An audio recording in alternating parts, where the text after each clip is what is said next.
back. We missed you. This thing we had was just so good. Will you give us another chance? We're here to sweep you off your feet all over again. Welcome to award-winning Love in the Time of Mechs. It is season 2 of our unabashedly queer, deeply, thirstedly romantic Lancer AP, and we could not be more thrilled to be here. Thank you for joining us. Look at all these beautiful faces. I'm so happy to have them all here in front of me again. Why don't you get to know them a little? You've met them, you know them, but we know you've missed them. So here to tell you who they are and who they're playing, it's the cast. And for the first time in too long a time, it's time to put Amelia on the spot and fluster her when she realizes she's going first. I have missed this part too. Why did I go through the dictionary like, oh yeah, let's pick girl names, and literally like the most alphabetically high one possible. Anyways, hi, I'm Amelia. My pronouns are she, her. You could find me on Twitter or on the internet, Twitter at am_rids_music. And oh wait, God, I completely forget how to do these things now. And I'm playing the former Vidam Talia Mazzini, call sign Flatwound. Anything else? I forget how to start these again. That's good enough. Whatever you've missed, we can catch up. We can get back to it. All right, where are you? Look at that beautiful new overlay. Where are you? Okay, we're gonna go clockwise. So Gask, it's you. I will say about the beautiful new overlay, at least on my end, it just had Darcy F star on screen for the longest time. Oh, okay. Right. Captions. We're sorting that out. Anybody who's just relying on captions, it's completely accurate. I am just sat here swearing. That's all that's happening. Absolutely drowning the rest of us out by screaming fuck.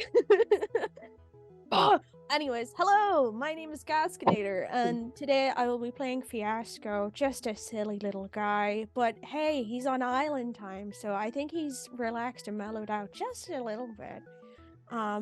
Hopefully that changes him for the better. We'll see. But yeah, I play a little, just a little average slab of a man, Fiasco, and he has a mech sometimes. Do we all have mechs sometimes? Have we used them in the past year? They're probably rusty and dusty. Who knows? That's up to you. Maybe we should find out. Yeah, we might get to it. Beautiful. Thank you. Angela, hi. Welcome back. Hello there, lovely. It's absolutely a pleasure to have you back here with us. My name is Angela. I use she, her pronouns, and I am very excited to be back here as Ariadne Belmont, call sign Valkyrie, making use of Echo, which she had recently named when she changed over from her old mech Bastion to Echo. And I am super excited for all the fantastic things here. In terms of where you can find me, if we're doing that bit too, you can find me in a lot of Girls Write These Worlds related things as the director of operations, putting out zine that's going to be coming out real soon. We have exciting stuff. We have our first ever zine. It's going to be coming out soon, and I'm so excited. I'm so happy, as you can tell. You hide it well. And I'm so excited for this game.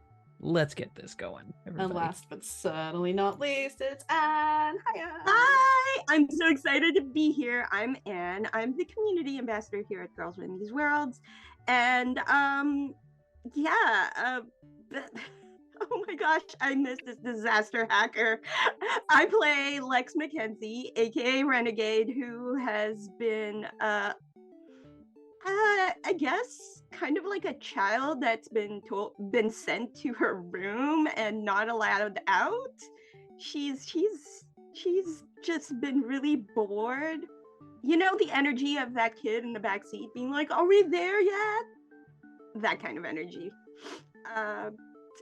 Let's go indeed. And it is in fact me, JC Darcy, award-winning GM, writer, game designer, performer, producer, and director of operations at Girls Write These Worlds. I'm here to be your award-winning GM. I will continue to win awards throughout the evening, I am sure. I'm here to help tell a story, but mostly it's these guys. So get ready for like 3 hours of RP.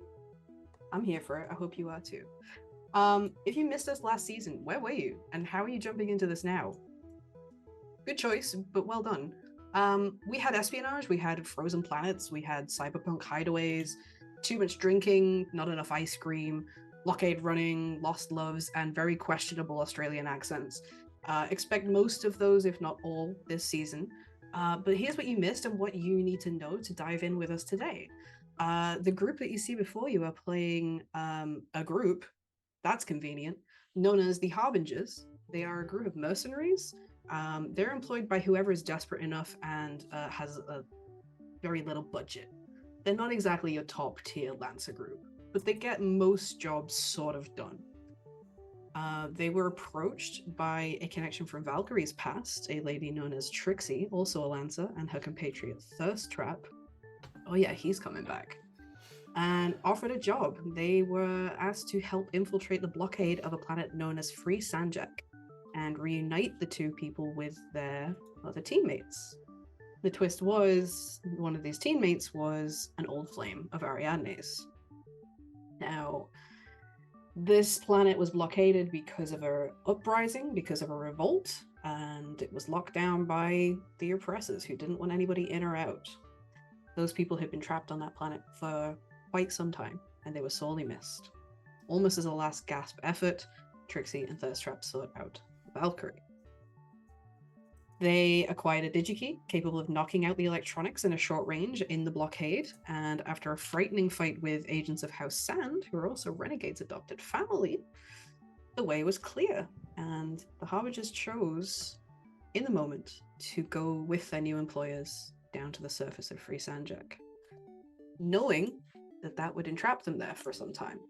So now, almost a year later, we're going to rejoin them and see what they've all been up to. I just want to open the floor. We're just going to have a nice, gentle reintroduction to this season. Probably not going to get to any combat today, so don't worry about explosions for now. That'll come, don't worry. Yet. We should really get that on a shirt. A Lancer shirt that says, it hasn't happened yet, but it will. So, to ease us back in, who would like to tell us what they have been up to this year? And tell us a little bit about Free Sanjak as well. We've all spoken and we all know what it's like. Gask has a pretty decent visual representation of the kind of place that this is. It was a resort world, and now it has kind of been overtaken by the working class, the oppressed, who were literally forced into a mining community under the ground and hadn't seen the sky until they broke free. But it is like really pretty though. It's like ridiculously, audaciously over the top. Like, I've got too much money and I don't know what to do with it. I know, let's literally terraform entire land masses into the shapes of animals to represent the houses who live there. It's the worst Vegas golf course you've ever seen, but a whole planet. It's terrible. It's just like Mamma Mia. It's just like Mamma Mia, but with more money. Everything is like gilded. Everything has flowers growing out of it. Now that you are all there and the Ungratefuls have taken it over, it's a little bit more homey. It's a little bit more lived in, because it literally is. There's no infrastructure there because it was a resort world, and so you've all had to, I say you, they put in the work before you got here and you've just joined in. But the little village that you have settled in, you have to be self-subsistent. So you've got vegetable patches in what used to be like audacious fountains. You've got, people trading scrap across what used to be a swimming pool, a patio where people would lie and suntan themselves, and you've got people like drying their clothes and things. There's a dichotomy. It's an interesting place to be. So, a village that you have joined is you have named Ida's Respite, and we've talked about some of the people who live there and some of the things that exist, some of the infrastructure. Does anybody want to volunteer, or do I have to fluster somebody to tell us what you've been up to in this last year? I'll volunteer, if only to also request that if we can make the rest of the episode titles. I was gonna say Mamma Mia lyrics, like ABBA lyrics for Mamma Mia. Yeah, done.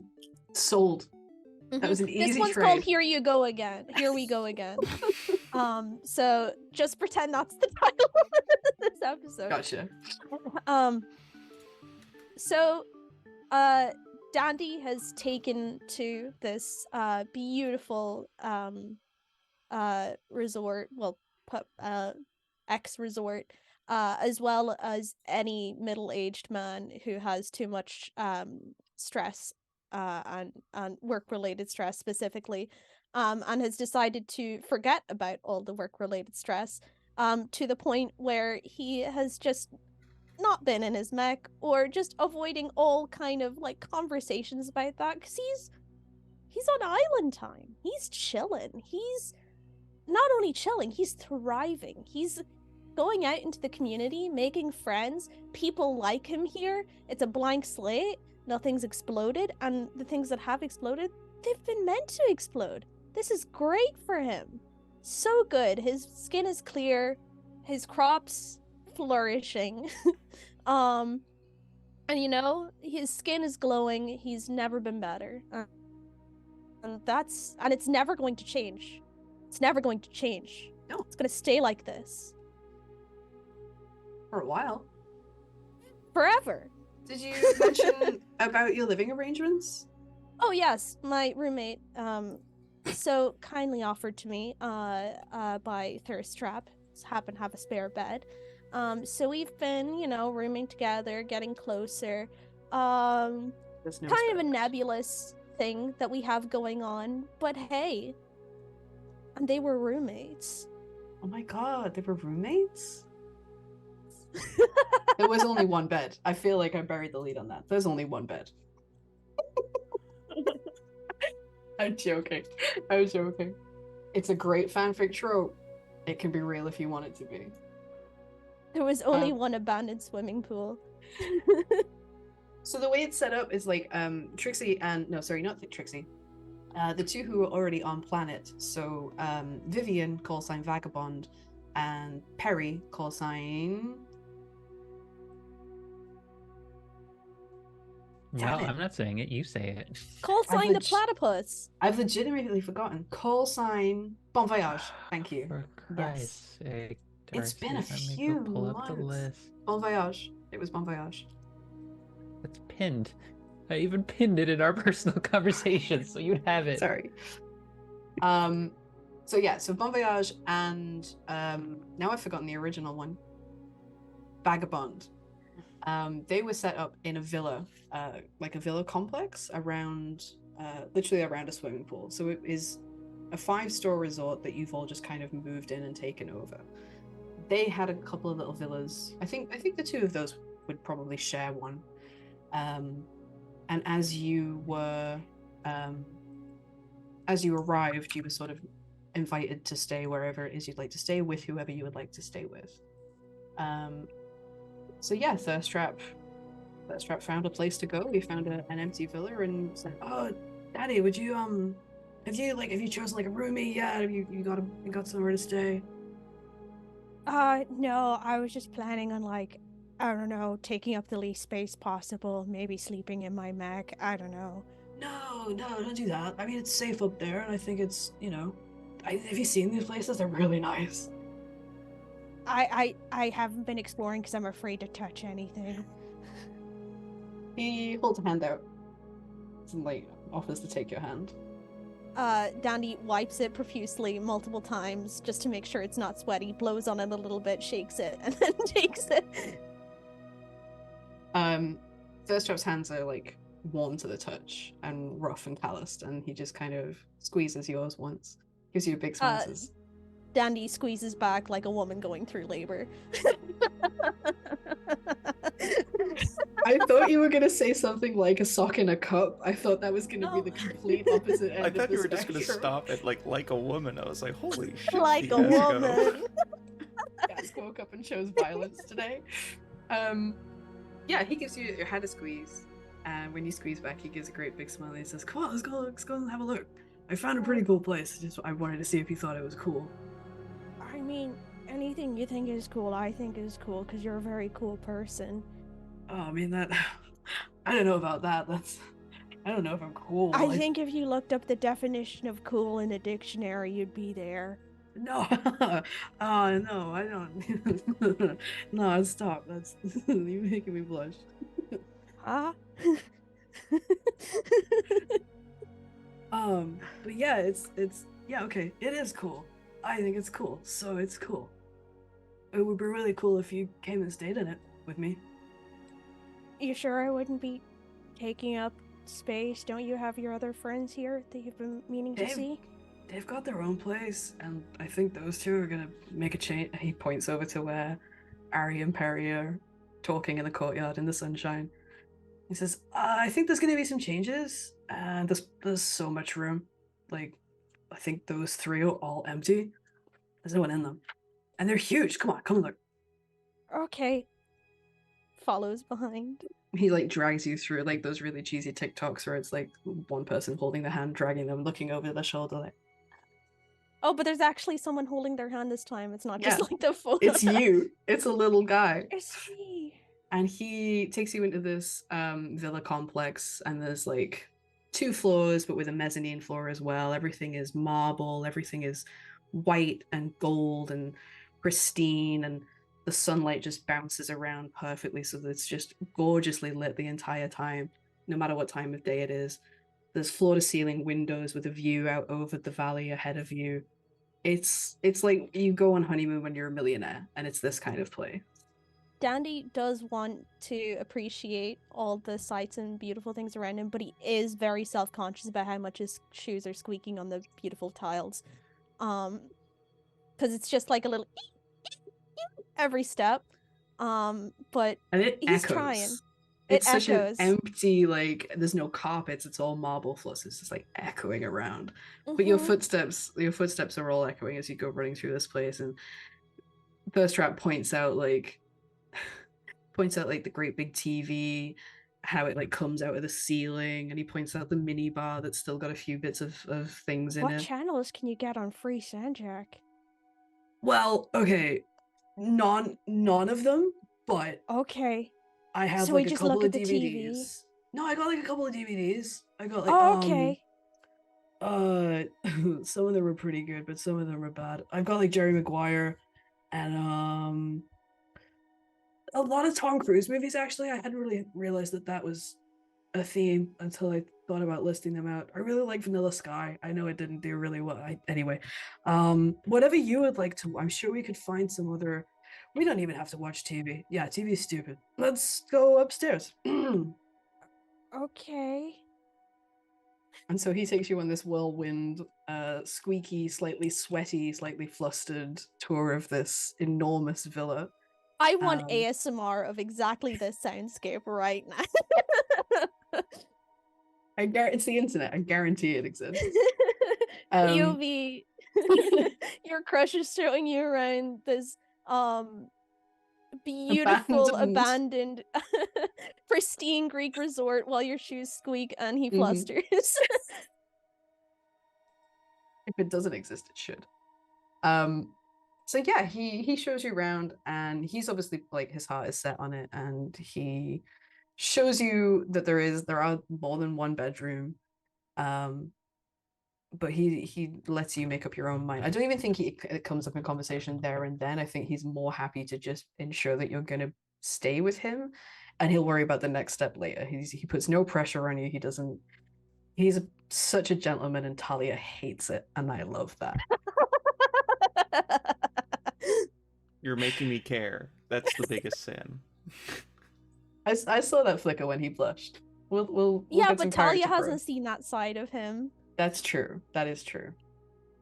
So that was early on, and he's never pressured. He's never tried to make anything go any faster than you wanted it to. But he makes a bit of a splash. Like, if anybody remembers, Thirstrap's a really good looking dude. In fact, let's go and let's find him. Where is he? Let's bring him out. Thirstrap, come out and play. Welcome to the stage, Thirstrap. You know that?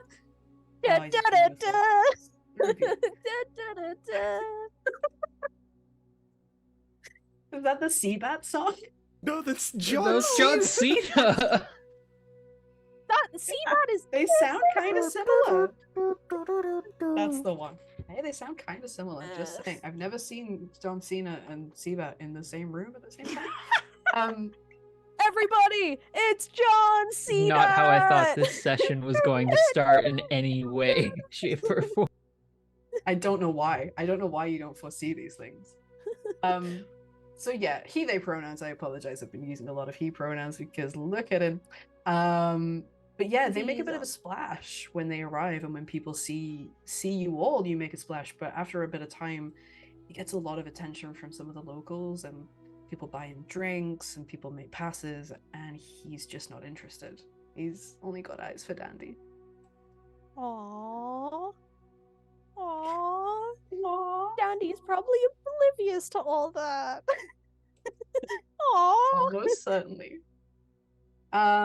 Okay, I know you've got other things that have been going on, but let's keep it chronological-ish. Let's see what other people did when they arrived. Wait, can I say one more thing? Please. So I had to grow my hair out a little because I went to get my hair cut, and there's only one in the whole what was it? Ida's Respite. At Ida's Respite, and afterwards they said, hope you enjoy your new haircut, and I said, you too, so I never went back again. So, we're just working with what we got. Mm-hmm. It's had to be like breezy with a pair of clippers that are really used to like shear the ends off cables and the shit, but it's a bit rough. Yeah, Thirstrap has really long hair though, so he's been helping me too. Oh yeah, he grows his out, absolutely. And after a while, I bet you kind of match. And they've always got a spare pair of sunglasses, and it's really sunny down here, so if that's something that happens. For sure. I always wear them on top of my glasses. I was waiting for it. They've returned. Such a strong. Is there anything else that will return? We'll see. We'll see. I was gonna say sock puppet, but that was a different show. Yeah, I'd have to reassemble it. Yeah. The googly eyes are somewhere though. We'll find them. That's good to know. Okay. So, from that end of the spectrum to the next. Does anybody want to volunteer to go next? Alrighty. Let's go with Anne next. What has Lex been up to? Like, what was one of the first things that she did when she arrived? I think she was looking for a good time. She just wanted to blow off some steam and get a damn drink, which I think we actually rolled for. We did. So we utilized some downtime actions from the Lancer system, which are wonderful and almost always have bad consequences. So as a GM, I love them. Everybody rolled really poorly, not just Amelia. It was great. So there was some consequences to that. Hold on. Checks notes. Man. I'll have you know, I didn't even roll for any of mine, so I couldn't have rolled poorly. Oh, right. So, I lost my dignity and my memory of what happened that night. I don't remember. True. I don't remember, and I don't have any dignity. But you had a really good time. That is mechanically how that roll works. If you lose your dignity and your memory, you still have a really good time. I'm sure it was fun. I'm sure it was a great time. I don't remember it. So yeah, no, that leads in beautifully to where you would be getting a damn drink while you're on Free Sanjak. Ida's Respite has a tavern. Again, it was like the really fancy like restaurant, boutique bar, the kind of place where you get served 11 courses, but all of them come in a thimble. And the townsfolk have taken it over. And you all named it, but I don't have it in my notes. Does anybody remember what it was called? I think the bar was Ida's Respite, but now the village is. But now we can just make the bar a different thing. Also based on Greek thing. I'm trying to think of something off the top of my head. Oh, that's right. You did have a different name. All right. Well, until told otherwise, the bar is called Ida's Respite as well. Ida's Drunken Respite. Um, and yeah, it is. It's not owned because nothing here is really owned. It's a it's a commune essentially. Everybody shares what they have, and people take up jobs and roles based on what they're good at. And the lady who has taken on the running of Ida's Respite is called Therese. Now, she is an absolute mountain of a woman. She's covered in tattoos, and she's crowned by an enormous mane of purple hair. She wears sleeveless tanks and flowing, flowery print skirts and combat boots all the time. You never see her in anything else. Yes. And she's an incredibly friendly woman. She will welcome you all in as soon as you get here. Thank you very much. You are welcomed in as if you've just been gone, that she's always known you, and she almost welcomes you back. They don't have a huge range of drinks because of the scarcity of supplies here. And so, of course, what any self-respecting bar person would do in a situation like this is she brews her own hooch. And Breezy really loves it because they can use it to like clean out parts in the engine. They've like stripped the paint and redone the interior of their little cockpit on the back on the Epoch. You probably underestimate the strength of this booze the first night, Renegade. I think that's probably where it came from. But Carlisle really enjoys spending time at Ida's Drunken Respite as well. And so she will be found there fairly often, propping up the bar, flirting relentlessly with Therese, but denying that that's what's happening. So I'd like to propose that the mix-up of the name, because the bar is called Ida's Respite, and in her drunken haze, Renegade thought that the town was called Ida's Respite, and she got it all confused. But because and then she just didn't remember. So the whole misunderstanding of the name of the town is just her being really drunk. But so you go back to the rest of the group, and they're all like, "Yeah, we really like this place. Yeah, it's called Ida's Respite," and convince everybody else that that's what the town is called as well. And so nobody questions it. And from there on out, the four of you are calling it Ida's Respite, and everyone is like, they're giving us such weird looks. They're really obsessed with that bar. Why do they talk about it as if it's the only place in town? But yeah, you get a drink that night, and I believe in an incredible piece of segue that only an award-winning GM could really pull off, that Angela, your character, also got a damn drink the first night. Yeah. Yes, I did. She certainly did. How did that go for Ariadne? So, in contrast to to Renegade, Ariadne does remember what happened. She just lost something incredibly important to her, and also lost a lot of her dignity. Because the aforementioned hooch, Ariadne is, as I've described, I went back and I watched her earlier episodes, and I remember indignantly saying she's a buff, strong lesbian. You're welcome, as a direct statement. I think I even made these exact hand gestures as I said it. It sounds likely. It sounds very me. She can drink pretty strong. However, she's not used to hooch, which it's the difference between like when you're drinking like 40-50% alcohol versus something that's like, it might as well be like floor cleaner as far as how intense it is. She pretty much is. she was not prepared for it. And so I don't know, do you want me to launch into the other elements? Okay.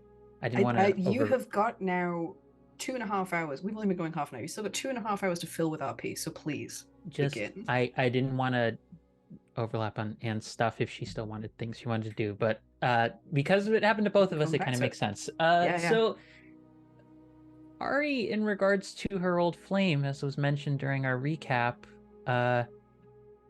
ended last season with pulling out a ring at the end of season 1, which was not a wedding ring, it was a promise ring that she had saved for Perry, who she got to see here. in the midst of trying to stay to decorum and then eventually being like, all right, fine, I'll let loose, she drank quite a lot. And I'm just gonna say, just based off of me, she's not a sloppy drunk, she's just a very uncoordinated drunk. Like, she's fairly lucid when she drinks, except if she tries to walk in a straight line, she will do zigzags, which is exactly how I am when I am drunk. It's only ever happened 1 or 2 times in my life, but tried to walk down a hallway, I was hitting the walls every few seconds. It's not great. Ari's version of that was just trying to dance and sing with people around Ida's respite. And in the process of that whole evening, she remembers what happens the next morning, goes to look in the spot where she keeps in her, normally in her clothes, the promised ring, because she never goes anywhere without it, and she no longer has it. She lost the promised ring she was going to give to Perry. On the first night? Yep. I want to make it as... Ariadne tried the entirety of first season to be, like, keeping herself together throughout all of this. I just want the first night there, based on what we rolled, to be... Everything went entirely against who she wanted to be as a person, and now she's dealing with that. The rest of the years are dealing with it. Weren't you drinking with Renegade that night as well? I feel... What do you think, Anne? Do you think it would have been a thing where we were both involved? I think that Renegade kind of went off on her own first, but they ran into each other. And I think by the time, like, Ari catches up with Lex, she's already started. A little bit, maybe. So I don't think they started off. No, I think we ended up near the same state. I think maybe...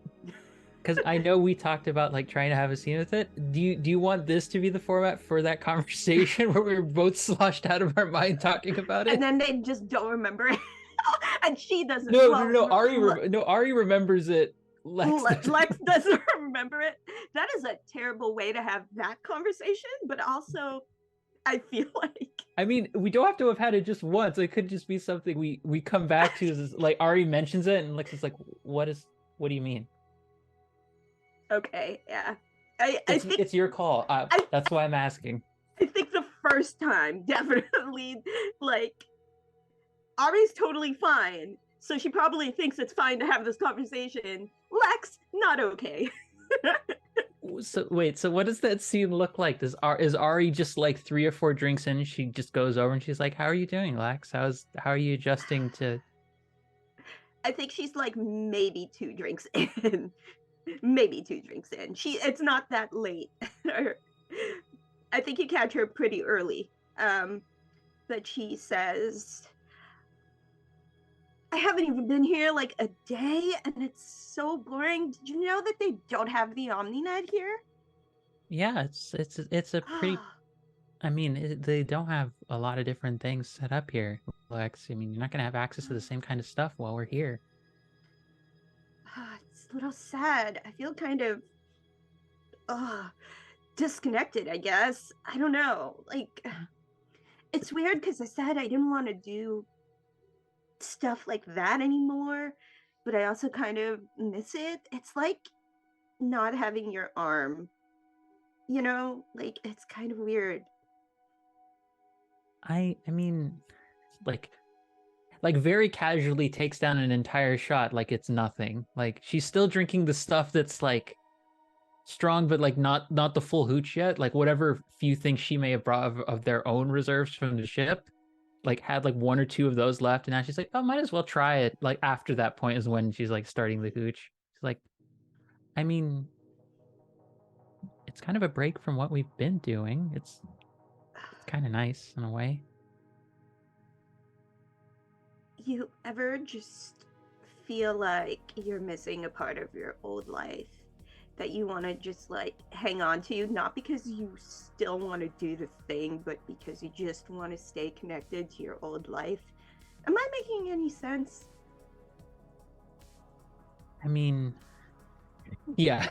Immediately after that, there's like a moment of for the meme of the kid, of like the kid who's like, just looking like side profile view, like holding onto his stomach, just like, oh, this is awkward. And she just like takes an entire drink of something else far faster than she should, and is like, no, that makes a lot of sense, honestly. And I think, well, when she says that makes a lot of sense, she's looking over in the direction of Perry, because I feel like Perry would have come with her.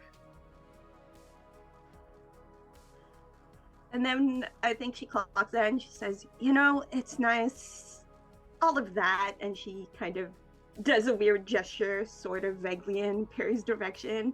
That's really, really nice. And then she just continues drinking. Hey, look, I'm sorry if I was not being super clear before about my interest. Like, she has that moment of like stopping and like doing the like double blink, where she's like, it's starting to hit me, but I'm still fine. No. Look, Oh, you're cute. You're very attractive. Like all those things, but I don't see this and that. No, I'm so sorry. Oh my gosh, I can't believe you thought that? No, I thought I was coming on like really strong or what have you, and I'm... Oh no, this is kind of embarrassing. And then she takes another drink and she's just like, oh. Just like, she immediately is like, ma'am, like, what was the name of like the person who's heading the bar again? Everyone's to unmute themselves. Therese. Therese. She's like, Miss Therese, could we strongest stuff possibly? I think we're both gonna need it if that's possible. I think you've already got the strongest stuff that I have, but I can pour you a double. Oh yeah. Like it's just a look between both of us. I'm like, we're gonna need this. Yes, double, Yeah. please, double. She No. comes clumping round the bar with a tray with just, it's not even a bottle, it's like a gas canister, just like a little small gas canister full of this liquid and 2 more shot gases. You are an absolute angel, and I hope if anyone is ever interested in you besides myself, that they express it to you fully, because you seem wonderful and kind and just great. You're just great already. Plenty of people do. I hear it all the time. I'm happy to be here. You should hear it more. Well, however much you hear it, you should hear it more. And she just turns, she laughs, she recognizes exactly what's going on here. She's not going to put a stop to it, but she recognizes it. She just turns and swishes off and goes back behind the bar. Yeah, and turns back to Renegade. I don't want to give the wrong impression, because older and also leader and not wanting to complicate things with the team, I just wanted to really be supportive. Oh, that's funny, because I just wanted to be supportive too, and you just seemed really, really sad all the time, and I just didn't want you to be sad.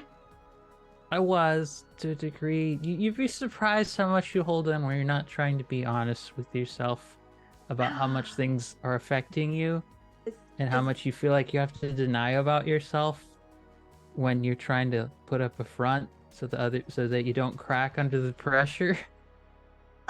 Renegade blinks at what Arya's saying. Like, she's definitely a few drinks in, but she's like taking this in like, that sounds very wise and probably very accurate. And then she says, like, is this me? am I that? Are we? Did I do that? And then she kind of looks at Ari and she says, it's really hard to try to not be sad when you're sad. Yeah. It's so hard. Yeah. Just, you know what? I think this whole,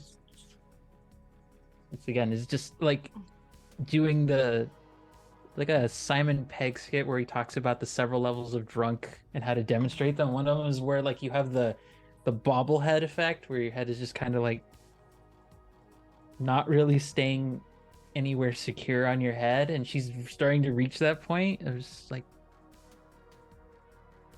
I was dealing with a lot, and while you are all very close and dear to me, I just want to be more careful about the emotional boundaries with all that, and to work on myself and to make clear that you are a team member who I value very much with everything. That's I see you as someone who I care about like everyone else on the team. I think she kind of drunkenly lets it spill. She says, boundaries are good. They're great. I didn't have boundaries with my last team. That was a disaster. Now they're kind of all dead. Double. Just very much double. Yeah. Hun, that's a lot. That's real. Like The pain that you're dealing with is significant, and that's the kind of thing that people don't talk enough about when it comes to like grief and loss, is that it hits you in the first immediate after effects, and then it keeps going in a bunch of other times. It like kind of resurfaces in a way that you don't expect. I mean, if I'm acting like some sort of clingy girlfriend or whatever, I just didn't mean it. I was just really sad. I don't think you were. I thought I was coming off that way. Are you okay with a hug? Does that work? Does that feel comfortable enough? Or do you want more space? I'll give you just... I would like to ask, how long have we been a team, Darcy? Not long, I don't Like think. 6 months? 6 to 8 months? I would say Sometime. between 6 months and a year, I think. Probably Yeah, on the I knew it lower was. end. Yeah. We weren't anywhere past like a year, so we've had like a good amount of months together. Okay, let's say, I can't even remember the last time I had a real hug. Here, come here, hon. Here, Oh. come here. Oh Look. God, wait, are you sure this isn't weird? I know you were just talking about boundaries and stuff. Look, I'm fine. I just wanted to make clear that like I'm not expecting anything. I'm not interested in that kind of, romantic sort of entanglement, because I have someone else here who Just don't go. I mean, I love that you found your person, and I just I don't know. I just don't want to be alone again. Okay. you're not gonna be alone. You have the rest of the team. You got me, and I promise. I was probably looking over at Perry, just chatting with other people. I was like, listen, that person over there, just between us, I would probably give the rest of my life to if that was something she was ever interested in. Of course she'd be interested. You're awesome. Why wouldn't you guys hey, go off and have a here's- happy ending? But here are two things that are very important. Number one, don't tell Ari I said that. And number two, it's hitting her very much that she's forgetting her own name a little bit. It's like, wait, that's me. Shit. Okay. Actually, important point. I'm not leaving the team for as long as possible, okay? And I'm not leaving you even if that does happen. It's not because there's something wrong with you. I'm just I'm so conflicted because I want you to have a happy ending, but I don't know, isn't that what people do when they fall in love? They go away and they live happily ever after. Is that how that works? Sometimes you go off and do ridiculous shit. That's- Sometimes she pulls up. I think this is probably around when she shows Lex the promise ring. She's like, sometimes, you get a ring, like, custom made from a friend, and you're like, I'm gonna give this to the person who I never want to be without again. Why Because do it made you feel happy. I don't understand. Why do you still have it then? Because I'm gonna give it to her Shinaro, and I'm gonna see how that goes. Are you afraid of giving it to her? Are you afraid of Oh, having I'm a scared happy ending? shitless. That woman was stronger than me before I became a leader. What do you think? She's had years to work on herself. She looks over in the direction of Perry hanging out, and she says, I mean, do you think she'd like me? I haven't really had a chance to, like, say hi or anything. Everybody likes Perry, and Perry likes everybody. Perry's the happiest, funnest, most beautiful, wonderful person I ever met. Okay. I love her so much. Hey, I think it's starting to play my song. Why don't I introduce you while we go dance? Let's go do that. Let's. Maybe I. That's me overshooting on boundaries again. I'm No, so no, sorry. no, Why no, don't I no. work on- I just don't want to be like a third wheel. Go be with your We'll person. figure this out. But honestly, there's no hard feelings or anything. I don't feel No. weird about this. I'm glad having you Oh, on the we're team, not- and I'll stay. You I know what promise. helps? More drink. More drink. More drink helps. More drink. It helps. It helps so much. So much drink. I think that's a good spot to get. It's just Ari's last moment of whatever stopping point to keep dignity just does not stop and keeps going over. And as you get progressively more slurring of your words and bobbling of your heads, I think I know where that ring went, Oh no.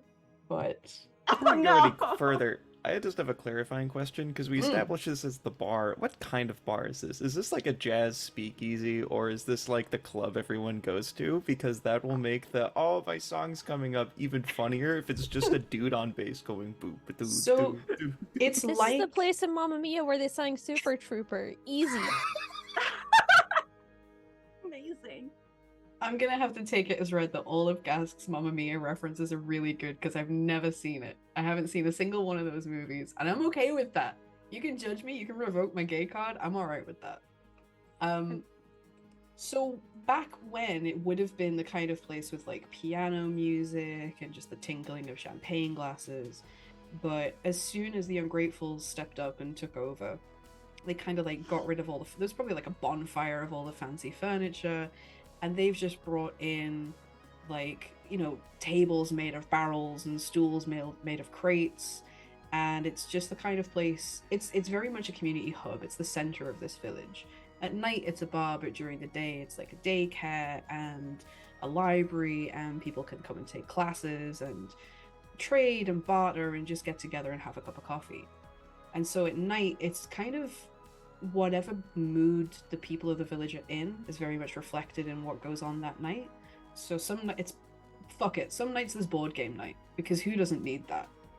But some nights it's like open mic night, or people have like brought instruments from when they came out from down in the mines, and they'll just get like a skiffle band together and just start jamming out, and people form a dance floor. And I think it's probably one of those nights tonight. I think this is kind of cause for a celebration, is having new people arrive, not least of which new people from off planet, because that doesn't happen often outside of the smugglers who run the blockade.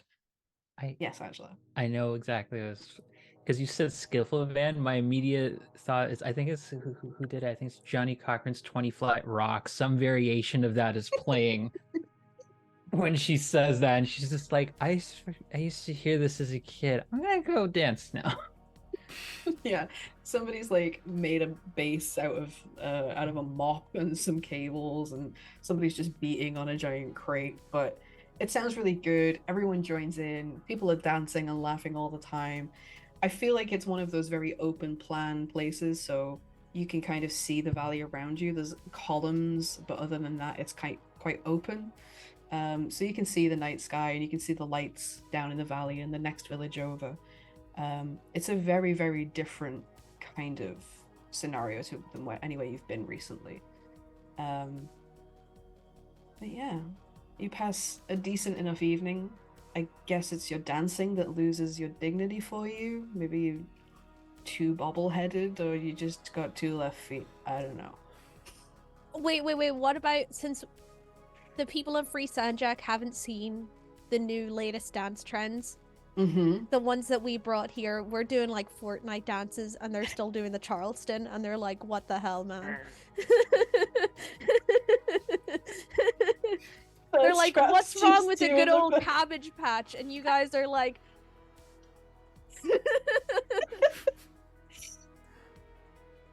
That's all the funnier picturing Valkyrie doing it. I don't know why we're picturing Ariadne doing the Valkyrie Fortnite default dances. dance. Just a relatively short butch lesbian, just fucking breaking it down. I love it. Great. I love it so much. All Dandy Okay. knows how to do is floss, and that's about it. And he can't even Right. do it right. But Just he's hits stiff himself as a board while he does constantly. it. Cool. All right. I know you've got other things to do, but let's come back to that. We've got loads of time. You've got a whole year. Let's see what else happens on Free Sanjak during this year. Hi, Amelia. You were first, and now you're last in the order. Hi, What's Talia been up to? What did Talia get up to when she first arrived? When she first arrived, well, by and large, she's not doing great. From the events of the end of last season, still in a kind of, I hate to call it a liminal space, but like very much in a limbo of like, who she really wants to be and who she is. I think she tries to get along with the village, obviously, but it's just like an overwhelming sense of like, do I really deserve to be here? Do I really belong here? Which culminates in basically just really becoming close with at least a few of the smugglers that come by sometime, share news, and of course share ice cream if they have any. The rare treat. And then the one in particular, Morven, they've gotten particularly close, just because I believe they, I think. They, them, I think. They, them. Yeah, they, them. They're the one that swings by most often, but also like is able to get like requests for things, and also just like not very often, but like produces the finer things. Ice cream being chief among them, and also whatever news may be from back home, for better and definitely for worse. Yeah. So Morven is definitely the first person to bring you ice cream, and I don't think it's on purpose. I think they just happen to have some, and they mention it offhand.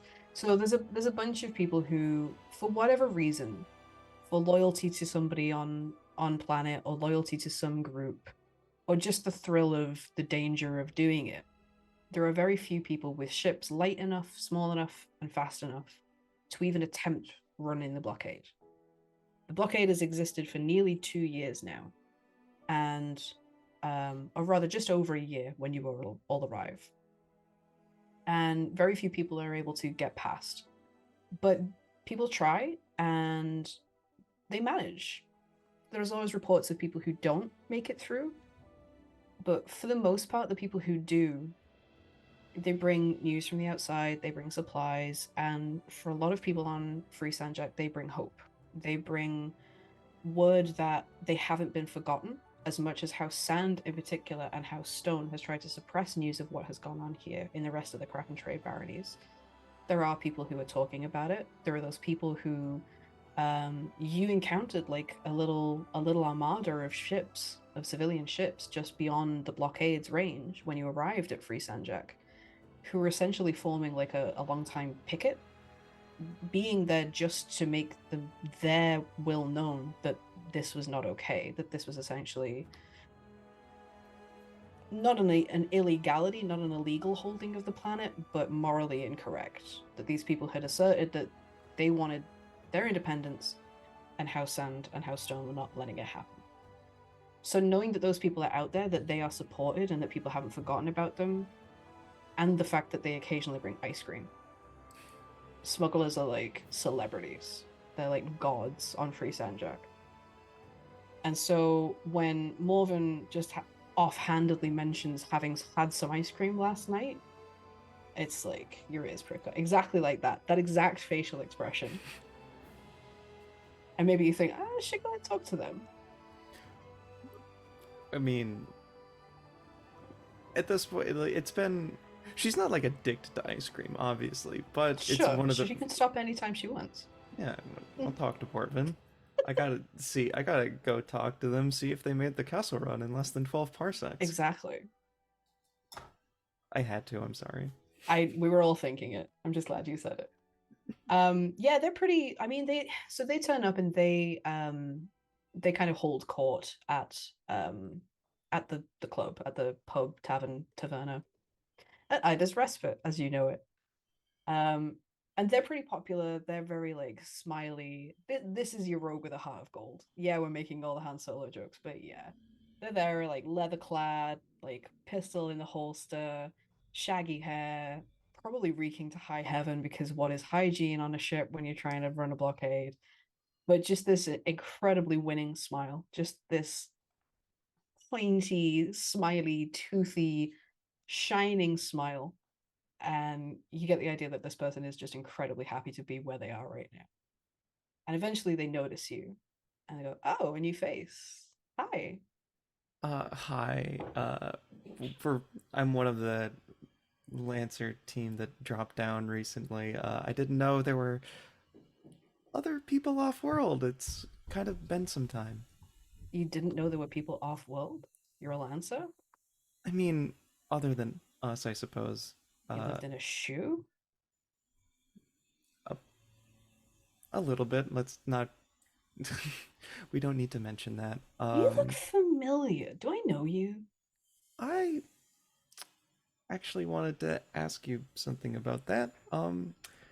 If as someone in your profession, I know we're all antsy about things happening off-world again. Do you have any news about House Sand and how they've been doing since we've arrived?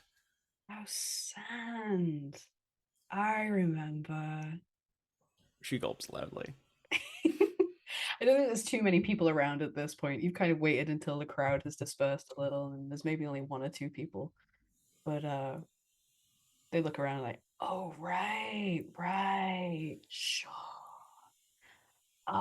Yeah, I haven't really heard much from them. You know, they like to keep things, which, yeah, makes sense. Makes a lot of sense. Yeah, but I can you, keep an eye out. I can keep my ear to the yeah, ground. yeah, and you also recognize me, so I guess. Maybe, yeah. I wouldn't, sorry. I'm Morven. Nice to meet you. Oh, you can call me Talia. Talia. Nah, doesn't ring any bells. I guess there's just something in the facial features. I don't know. Hmm, I guess that's secretly Talia is extremely relieved, and this relief is not going to last long, knowing his profession. Their profession, sorry. Uh, might as well hit up a extended conversation. Might as well get a drink. I'm assuming he has some of the better stuff. I got a couple of bits and bobs. What are you in the market for? I'm not really quite sure. I just don't have the stomach for the strong stuff, I suppose. Yeah, the stuff that Therese makes. Yeah, that's fair. Yeah, I'm pretty sure I saw Well, some glass dissolve when they poured it in. Oh my god. who put it into glass? Oh, never do that. Always keep it in metal, and not for long. You have to change it. It rusts. I need to pick some of that up actually before I leave. Yeah, what have I got here? What do you want? You want something fruity? You want something hoppy? What is this? Oh, Why not did definitely not hoppy. Definitely. Fruity sounds I think that's decent. solidified? That's not right. Oh my gosh. Um, How much are you carrying in there? I try and offload as much as I can, but it's and you turn and look and you can see like on the hill above the village where you all landed the epoch, which is still there. Morven has kind of parked next to you, and it's a very very light, almost sort of skeletal craft. There's not a lot of storage space, clearly. And Morven says, there's not a lot to it, but it's got like nooks and crannies, and sometimes things get lost or forgotten or they roll around. It's a little treasure trove. I'm proud of it. I like it. And sometimes you find things that are real treasures. They give you a wink. Talia goes like beet red. I'm guessing they continue the conversation because we mentioned this before. Sure. Enough ingredients to make probably the fanciest, most abysmal cocktail that I can think of, which is a cosmopolitan, but substitute the triple sec for Midori. And if you haven't had either of those, oh my god. I can feel the sugar coating my mouth even as you describe it. It hurts me to say it, but Talia probably loves it. Probably. Yeah, they do what they're doing, and the day's sort of winding down, so they'll take you and grab a drink. They have some vague memories, I think, of family members from House Sand causing a ruckus, but they kind of say that's not really out of the ordinary. A little bit of gossip. It's natural for House Sand, but they don't admit to remembering you specifically. So yeah, I think that relief would last a little while for Talia. Yeah. And but then, hey, you made a friend. Yeah, and I'm assuming this would go on for some time, like pretty irregular visits where they exchange words, exchange drinks, until I'm guessing one of them, I don't know if you want to do this now or later, when when they produce, it's good. I'm gonna write a note, when they produce a photo of the former Vidam in all resplendent glory, probably. Oh, absolutely. Like press photo, nothing less. Immaculate, like cinched hair, immaculate, nothing all behind done the up eyes in a but perm. venom. Yeah. Is that who I think it is? And that relief that Talia felt before is now shattering into little tiny bits and pieces. It probably lasted a good couple weeks, maybe even a month or two. Yeah. She just takes the photo. I'm guessing it's like a physical thing and not just like here's a holo screen. Yeah, they're old school. Yeah. And I just look at it and I figured you'd find out about this sooner rather than later. I wouldn't be surprised if the entire galaxy knows at this point. I hand it back. You set up a mystery, and I'm nosy. I like to stick my nose where it's not wanted. That's why I'm here. I mean, I guess that is your job, so... It's not gotten me killed yet, so they tell me I'm pretty good at it. I guess... What's the reaction of my family? Oh, fury! Yeah. Fury! But that cold fury, you know? You know when you know somebody's really mad because they stop moving and they stop talking? That really scary anger? Like that, but a whole house. It's wild. Uh-huh. Okay. Are there any formal announcements from the Secretariat? Externally? No. Internally? You're not disavowed. What is it where you're like, I don't think there's a word for being cut off, but also being the most wanted person in a galaxy. There's probably a German word for that. What's German? I don't know. I heard it on the OmniNet before. I heard it in a Tom Cruise DVD. It just has subtitle settings. Stuck on German.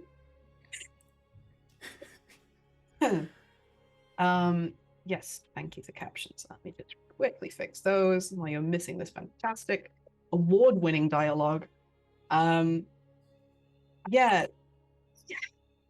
Internally, I don't know whether she's gonna skin you or kiss you when she finds you, but she's gonna find you. Yeah, that's what I've been afraid of. I guess is Mm, why I'm concerned. Being here, even though there's a whole blockade and everything, but they also kind of run the blockade. For what it's worth, I don't think they knew you were part of that. I thought I made it pretty clear when the last communique with the Secretariat, I, smashed a screen in with a fucking bass guitar. I'm sure that happens every other day in House Sand. Mm, Maybe not the bass guitar part. That's pretty unique. That's pretty cool. yeah, a little bit, yeah. Not my best moment. It's just a little nerve-wracking Sure. being around here when it feels like there's something that should be going on, but it hasn't happened yet. They're just like looking around at this incredibly quiet, peaceful, relaxed, communal way of life. This is nerve-wracking. I mean, it's kind of like, I forget whose analogy it was a long time ago, but it's like a bomb underneath a table in like some films or whatnot. And you can either capture it as if it's at the very end, it's a suspense, or like a surprise. No one knows it happens. Or if you know it happens, then it's about 10 minutes of fear. You have no idea what's going to happen, when it's going to go off. It's just going to happen. And I'm just sitting here knowing that something will, not being able to do anything about it.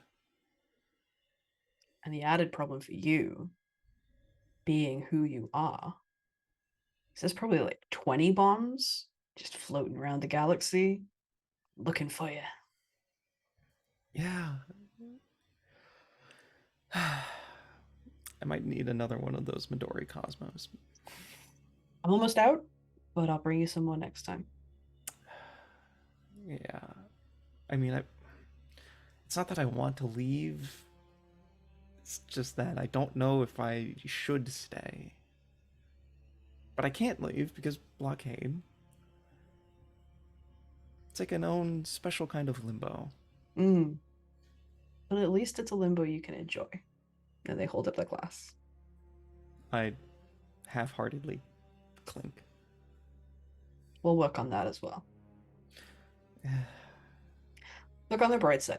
This might be the safest place in the galaxy for you right now. Nobody knows you're here.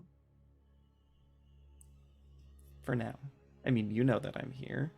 And I trust you, but you're also dashing in and out behind enemy lines. I don't know. I mean, you know how Half Sand operates. I know how Half Sand operates. I'm pretty fast. I'm pretty smart. I'm sure I'll be fine. Yeah. As an aside, anyway. I'm trying to think of a name for Morven's ship, and I'm really trying to think of parallels to the Millennium Falcon, but it's not entering my brain. If the anyone Centennial Eagle. I mean, I love it. Centennial Maltese Hawk. Wow. We can workshop it. But yeah, they finish up their drink and say, I gotta suit up. I gotta ship out. I got a long route this time around, so I might be gone a while, but I'll be back. Don't worry about it. I mean, I'm not going anywhere, so none of us are going anywhere. Never know. I do it. They actually like draw their pistol and they go, "Oh, that's really gauche. Sorry." So okay, that's actually funny. I am funny. Who's been telling you I'm not funny? I'm not saying. Right. I'm gonna go. I'm gonna go, or it's gonna be that thing of no, you go, no, you hang up. I'm just gonna go. I will see you next time. Stay secret. Don't drink and pilot. I learned that lesson the hard way. Is there any other way to do it? Good point.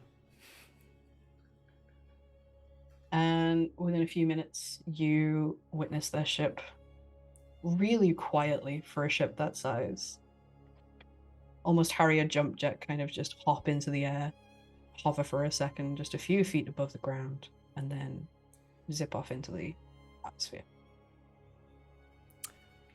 Talia immediately goes for the hard stuff because holy shit. It's fine. I'm sure it's all fine. We'll see in the morning how okay Talia is and how clean the bathroom is. We won't. We'll leave that to the imagination. Thank you very much. So that is your early time. On Free Sanjak. The rest of your crew, they're there too. Remember Carlisle? Remember Breezy? They're all there too. Now, Breezy mostly actually sticks to the ship. The Epoch is parked up on that hill. It needs some repairs, and all of your mechs need some repairs after the call it what it is. Absolute clusterfuck of the fight aboard the blockade. You barely escape with your lives. Don't try and refute that, please. I did really well. I actually rolled well. Did. Yeah, it was more of a clusterfuck for me than anybody else. But you all took a decent bit of damage and your mechs are kind of beaten up. Not to say nothing of what the Epoch has been through, traveling for weeks, months on end, and coming through atmosphere in the pretty fast way that you did. Not every safety measure was taken correctly, let's be honest. So Breezy's main problem is, same as everybody else on Free Sanjak, is lack of resources. They get set up, and I think after a couple of months, the Epoch is a building in the village within its own right. There's like almost like lean-tos set up outside with tarpaulin roofs, and Breezy has like almost like a little engineering stall, you know, like something out of Mos Eisley in Star Wars, where there's just like buckets of old servos and just a friendly place for people to go and pick up whatever scrap parts they may need with no anti-Semitic stereotypes whatsoever. That's the way to do it. So Breezy's fairly happy on Free Sanjak. I also feel like, Ariadne, there was something else that you set up while you were here. I wonder if that's a good place for that. I feel like this is a good time to introduce it, partially because it means you get to play the other two characters. Are we going for like a record of NPCs today? Yes, see how many different characters Darcy can play in one go. This is an award-winning series. This is an award-winning stream. Let's give the people evidence of why that is. You are goddamn right it is. Award-winning thirst trap. Talia still dislikes. It is becoming more obvious why now. Because you're both fans of Tom Cruise and you're trying to figure out who's the biggest fan of Tom Cruise. Award-winning questionable Australian accent. Incoming. Yes. So yeah, Angela, what did you set up and how did you go about doing that? I think because Ari spent a lot of time here evaluating a lot of things. Like if we're moving into like the interim period before like the tail end of that year, like moving away from just like the first night and the first like weeks, I think there's stuff with Perry that I think get into post-break stuff in the second half. I won't wait for that. But there was a lot where she took time to really just learn how to read people, learn how to like do better about patching people up and get back to like her medical training, and also just get back a lot of her confidence that I think was getting shaken throughout the first season, but also like not doing it like a front way, doing it as just like herself and being who she wanted to be again, because I think being around Perry brought that back for her. It was just like someone who reminded you of like you at your best, and the kind of person who I think about in ideal partnerships doesn't complete you, because that would suggest that you were incomplete. They're the kind of person who reminds you of your best qualities and makes them shine even more. I think when it came to interacting with people around here, Perry, in terms of any like stir crazy kind of feelings that Ari was having about like, how do I help here? I don't want to be in the way. I don't want to like lead to do better. And I think Perry, because we talked about this, Perry was like, no, people are not fully organized here. They need, especially around medical care, they need someone who has some experience to work around that. And that led her to start working with a lot of the local folks in the region, and specifically the two individuals who she started talking about how do we start I think like bioengineering like medical supplies we might need from a lot of the local crops and flora that we do have available and we are able to actually work with here in a sustainable fashion. That took a little bit of time, mainly because of the personalities of the two, of both Annika and Leonid.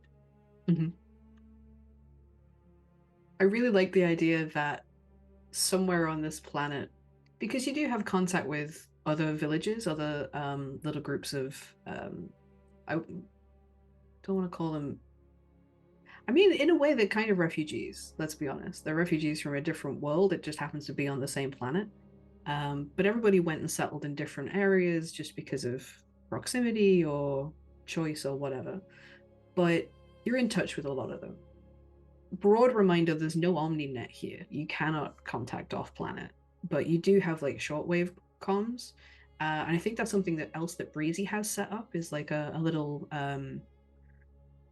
comms station where they just keep tabs on like local chatter. It's almost like CRB radio, but for the whole planet, where people just hop on with the like really cheesy call sign and give each other the update and let everyone know what's going on. Like, oh, there's a stray panther over here, don't go out alone. Or there's a really great, I don't know what fauna would be on board a planet like this. Panthers on a resort is probably not a great idea. Are there cougars in the area? There are almost certainly cougars in the area, and they want to meet you. Breezy's like, oh boy. But yeah, I love the idea that you found out through this like tiny little internet that there's somewhere on this planet there's like a garden that some noble was like, I'm gonna have a garden of just like all the most dangerous plants available, and I'm just gonna have them on show, and I'm gonna come and see them occasionally and go, oh yes, I'm so fabulously rich, and then fly off planet. But that somebody like you would know that in a lot of venomous and dangerous plants, there's a lot of medicinal quality. Yeah, it's very much about trying to like get them distilled down or refined into a capacity that is entirely different from its base form. Because I know a real life example for, and it's very strange to be talking about this, but like in regards to specifically like cocaine, like that does actually have an origin point, at least originally, in things like coca leaves. But so there used to be an association with a lot of things in South America and such, in certain places like Bolivia, for indigenous people who would have those as like a medicinal thing that they would chomp on. There used to be a very erroneous association that like getting rid of those crops and like certain like political policies and other things, US is fucked up, would get rid of them. It would stop that element. But it's like cocaine is like significantly way down in the refining process that makes no sense. So it would be the equivalent of that kind of thing, where it's like you could get a very substantial kind of set of medicinal properties made out of these, but we need someone who has some experience with not just handling them, but what the process of refining it would be, and what the process of growing the baseline plant sustainably. So it'd be 3 different parts in the process that would need to be managed, which Ari can handle one of those. Yeah. I think it might be worth giving it a try, at least for some things that maybe there are certain plants that don't require as much refinement, that you can kind of begin using even as just a light painkiller. This is hashtag Girls Around These Worlds does not support growing your own opiates. Just so you know, I'm getting a wavy hands from the producer. Maybe we do just 1 3 1 2. Do you know what I mean? Don't ask, don't tell. I'm not looking at Sarah. I have a session to run. I'm an award-winning GM. I will not be distracted. So yeah, Ariadne begins to set up something like this. And your your helpers are completely and utterly bemused by all of this. But I think they're pretty fast learners. So within sort of 6 months or so, I think you've got, if not a pharmacy up and running, but at least like a triage center. And I like the idea that the Epoch is becoming its own little cultural hub in and of its own right. Yeah, it's definitely turning into something like, I think, more significant.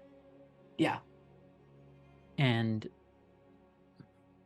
yeah, I think there is an element of working with two locals who probably had that baseline kind of understanding of one another of like,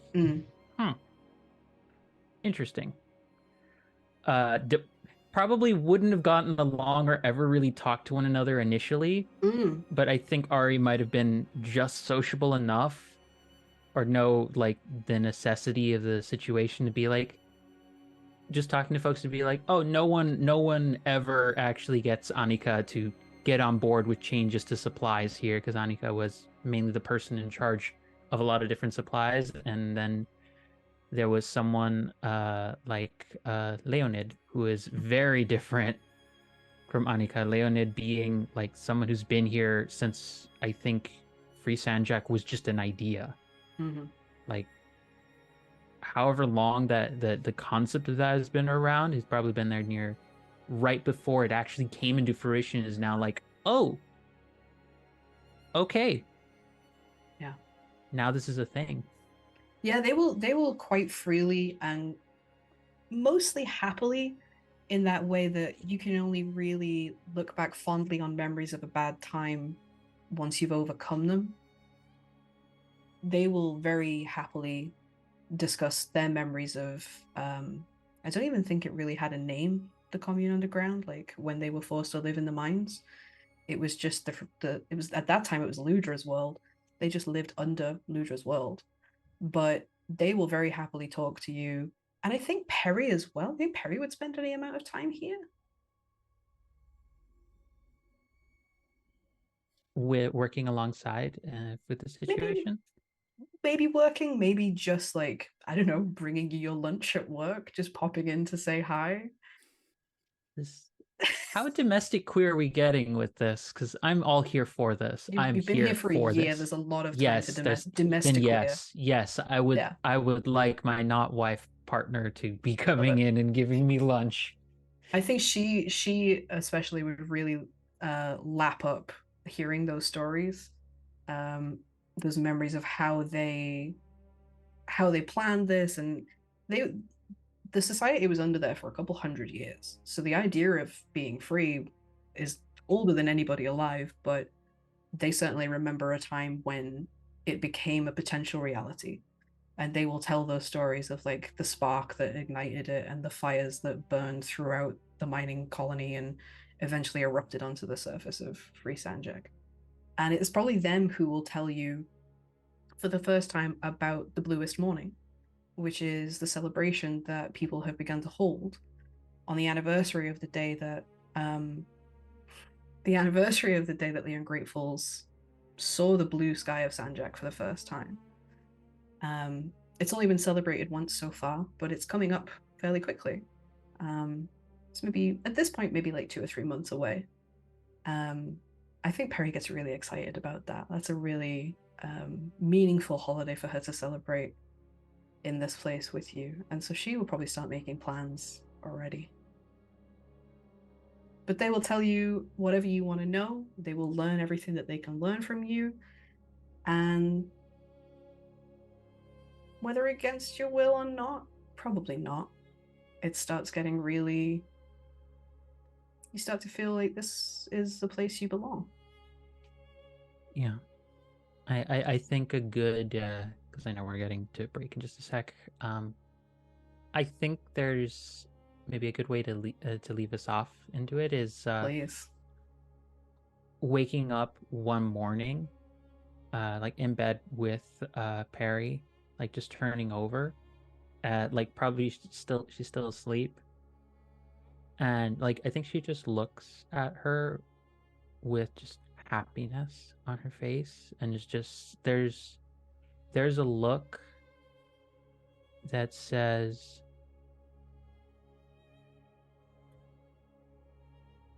I don't want to lose this. I think she gets up and she's like looking out and like seeing like how bright the sky is, like from wherever they're at, like leaves the room for like a second. And she looks out the sky and she remembers this memory from long ago of the first night that she ever actually got to kiss Perry. And it's such a vivid like flashbulb memory of coming back to that moment of I think with it being like months and such, like she's felt her body change, like she stopped putting in as much like dye and such to her hair, so she's like looking in the mirror and seeing it like graying more. You've probably ran out, let's be honest. Yeah, exactly. so it's great significantly. Mhm. And I think there's a change just physically to how she looks and like her hair and everything, and just the person she's seeing in the mirror is so different. And I think that's a moment where she just comes back to the bed and she just like rolls over and she like reaches her hand over like to wherever Perry is, if like Perry's asleep and just on her side, just like boops her on the nose just to like wake her up. It's like, morning. I think that's a lovely moment for us to all go and wipe our tears away, take a little break, and come back to the rest of your year on Free Sanjak. Yes, it's only been about 6 months. We've got plenty more to do, plenty more to discover. But I love that we have a very clear image of some people who are very happy to find happiness here, and some people who are itching to know what is going on beyond the blockade. And maybe we'll find out, or maybe this season is just 6 episodes of just queer domesticity. I don't know. Why not? ¿Por qué no los dos? Because I don't think Sarah can handle it. Producer's weeping in the call, by the way. Just crying. All right, let's take 5-10 minutes. Let's run some ads. Sorry about that, but it keeps pre-roll off for people who are just joining us. Everybody go hydrate, stretch, get a snack if you need to, and we'll be right back in a few.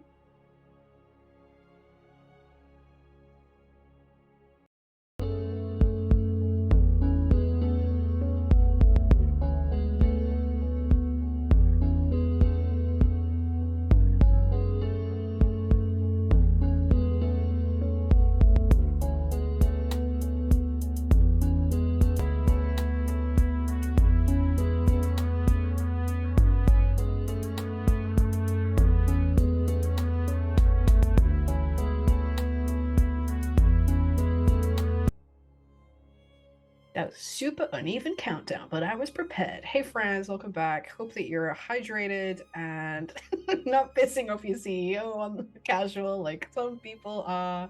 The stream instantly cuts out. Darcy's like kicked out of GRTW.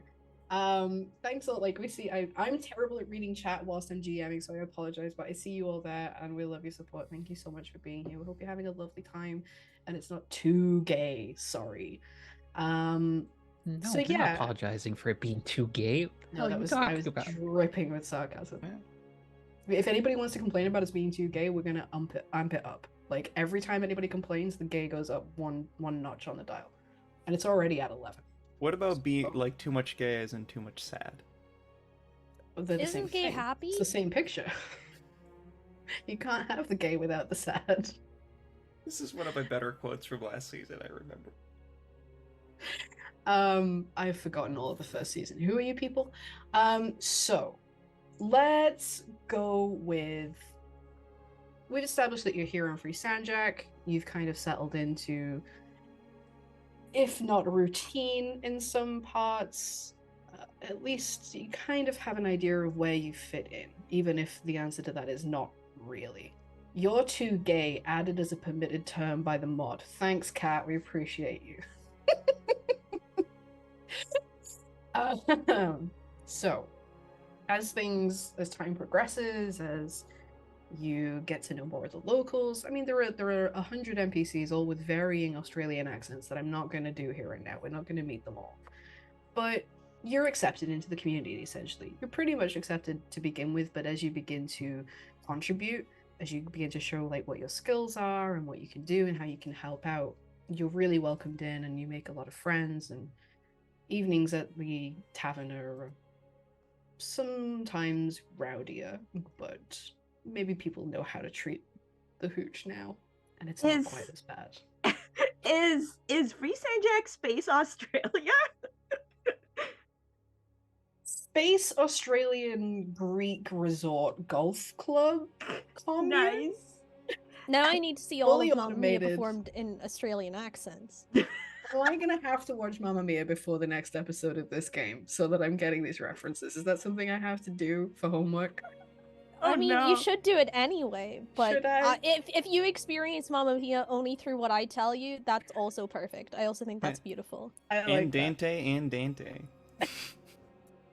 Okay. A good day, a good day. Right. So,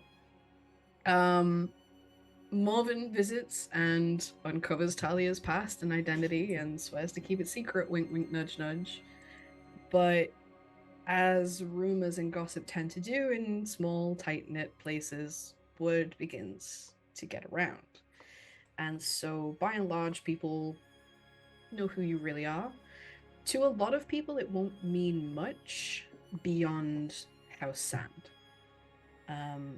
House Sand, of course, were involved in trying to keep trying to keep the Ungratefuls oppressed. And currently they are running like a propaganda campaign to ensure that people continue to believe that the Ungratefuls are ungrateful and that they should be put back in their place. So that's the association that comes with that. Anybody who is of House Sand is not necessarily going to be trusted. You've already kind of established yourself here, but you get a few side eyes, you get a few glances, and maybe a couple of people turn a little bit colder than they originally were. Just like the most distant, awkward hug. Like part of the community, while also just... Like with a hand on the holster, just ready, just in case. And I never really made explicit what the Secretariat does, because it's not like... Secretariat isn't like the absolute leader of House Sand. No. They're more like, dare I say, the community ambassador. I'm so sorry, Anne. But they do a lot of the organizing, especially behind the scenes organizing. And the fact that I am her daughter is definitely not great. Could you have not made her the secretariat? But okay, but Secretariat sounds really cool. Also horses. Also horses. Horse girl? Horse girl? Horse girls and mecha girls just kind of like hang out sometimes. They're roommates. They were roommates. Ooh woo. She was a horse girl. I was a mecha girl. Can I make it any more obvious? DMC8. Yeah. Take down straight. So at some point that's kind of a vibe that not tangibly but very noticeably changes. Whenever Talia walks in a room, like, piano stops playing and some people go.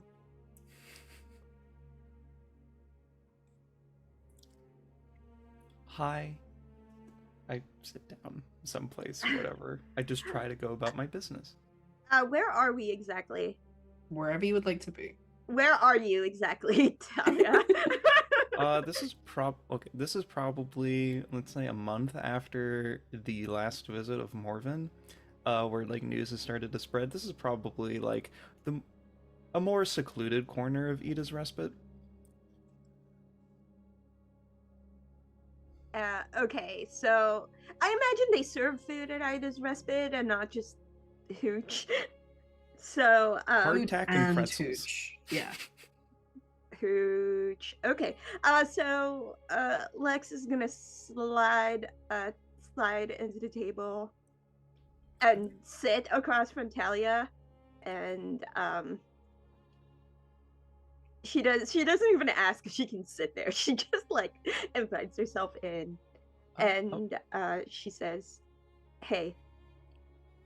Hi, I'm sorry I haven't really been in touch with anyone really. But I'm guessing you've heard. Everyone's heard, let's be real. Gee, I'm great. Thanks for asking. I haven't died of boredom yet. But sure, let's talk about how everybody's looking at you. Kind of funny. Yeah. Well, I mean, you already know, so what else is there to say, I guess?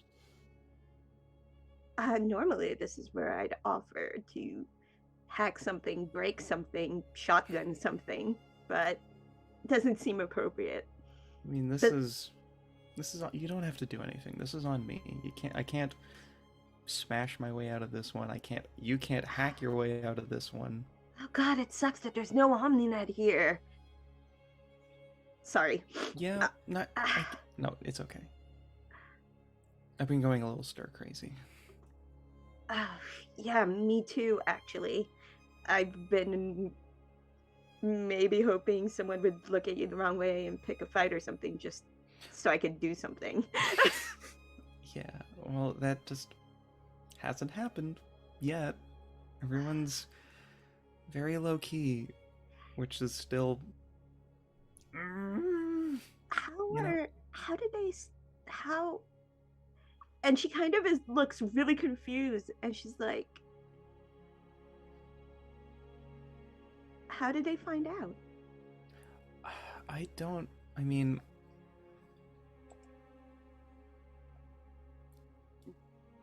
the specific answer is probably Morven has something to do with it, which I don't necessarily blame them. It's kind of their whole job. But largely this is just on me. I mean, I should have been more upfront when I first met everyone. And now we're kind of in this shit because of me. But is it really because of you? I mean, we were gonna end up here no matter what. At least, you know. It didn't have to be like this, I don't think. I mean, yes, we still would have ended up here, probably, but, like, the circumstances could have been better. Better how? We had to smash through a blockade brute force, hell yeah. How was it supposed to be better? I mean, they really want to kill me, and the problem is they know me, and they're upset, very upset.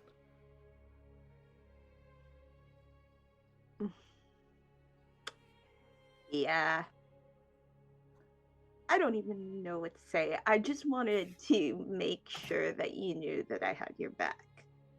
I know, I just needed someone to say it. I appreciate it. I just, I wish there was something I could do. I don't know, is there like, do people know how to fight around here? Is there like a combat master? I don't know. Maybe? Probably not. I don't really know, but maybe the first step to finding out is, you know, maybe cutting back on talking to smugglers and maybe talking to the people around here and, you know, trying to convince them to like you. I don't know. I wouldn't recommend getting drunk and acting like a total disaster, though. I mean, people look at me funny, but for a different reason. Well, I don't look at you funny, if that's any consolation. I mean, I don't even remember what happened. I only know because Ari told me what happened. I'll try. I feel like I've done some terrible thing. Even though I just don't know how easy it is to pave that over in people's minds, you know? All you did was exist. It's not exactly your fault you were born into you know. I could have been more loud about it. I could have been angrier about it. I could have. You're already pretty angry. I am. You're already pretty angry. What can I say? You don't need to call me out as accurately as you're already doing. Look. We're not super close, I get that, but I do understand one thing about you, and it's your reputation and what you want people to see. So it's not a calling out, it's just me seeing exactly what you want people to see. Like, well, shit. I just don't. It's hard to deal with like this overwhelming sense of like I'm in something and I'm out of this group. Not like us four specifically. I'm still very much loyal. I don't think I need to even say that, but I don't know. It's very difficult to feel that I deserve to be here while also like partially contributing to how angry this blockade is at us in some capacity.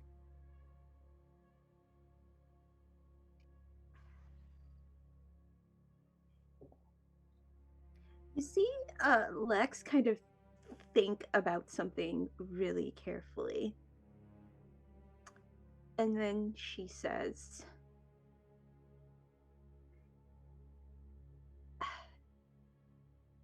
I know as well as you do that there are things that we were a part of that we didn't have a say in.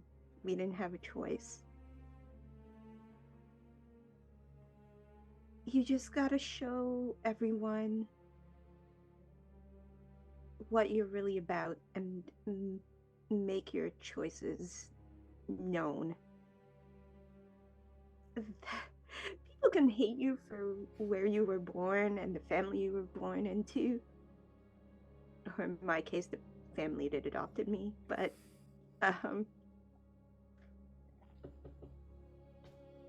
all you can do is control your choices and use your agency to make a change.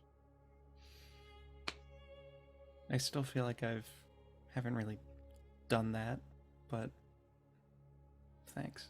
I think I needed that. Yeah, well, don't be a stranger. I'll certainly try not to be. It's just something that's been on my mind a lot and often. As someone who has a tendency to keep things to herself and bottle it up, wouldn't recommend it. It's not healthy. Then you have a little too much hooch and then bad stuff happens. I wouldn't recommend a hooch. Just bad idea all around. Yeah. Have you had any of Morven's Midori Cosmos? They're surprisingly good. I don't know. After what I know happened, it looks like a gray-green, but trust me, it's very tasty. That looks like it would be unappealing. I might try it, but I'm trying to. It's got to be better than the hooch, right? Oh, it's so much better. It tastes like melon and cranberry. No way! You gotta hook me up. Let me know next time you get a hold of some of that stuff.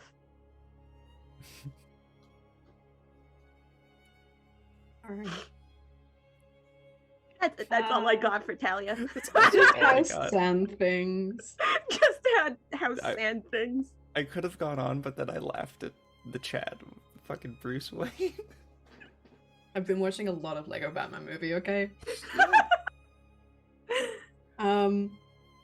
Okay, so, as time progresses, let's have a look at where some of the people have kind of settled into the community.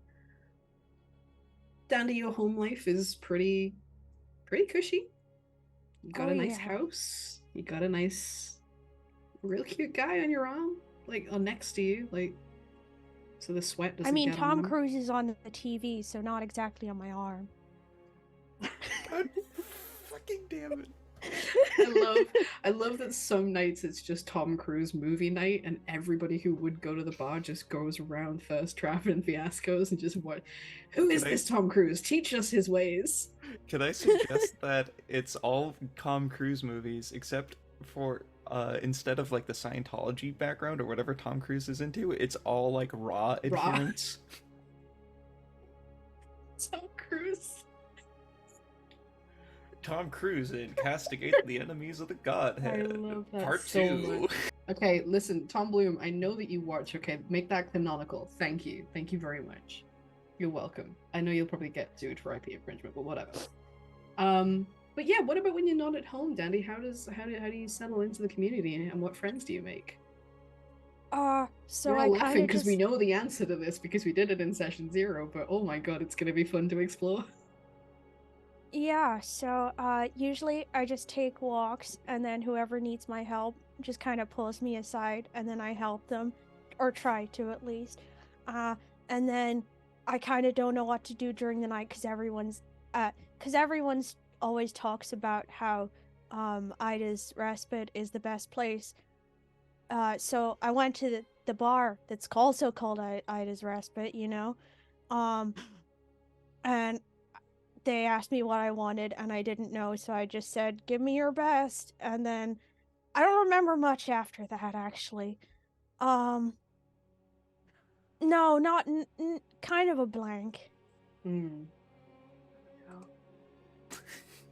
Is their best, because following the Greek naming scheme, is their best called the baby Zeus if it's in Ida's Respite? I'm taking all the Greek stuff, I'm running with it. I'm sorry. Please do.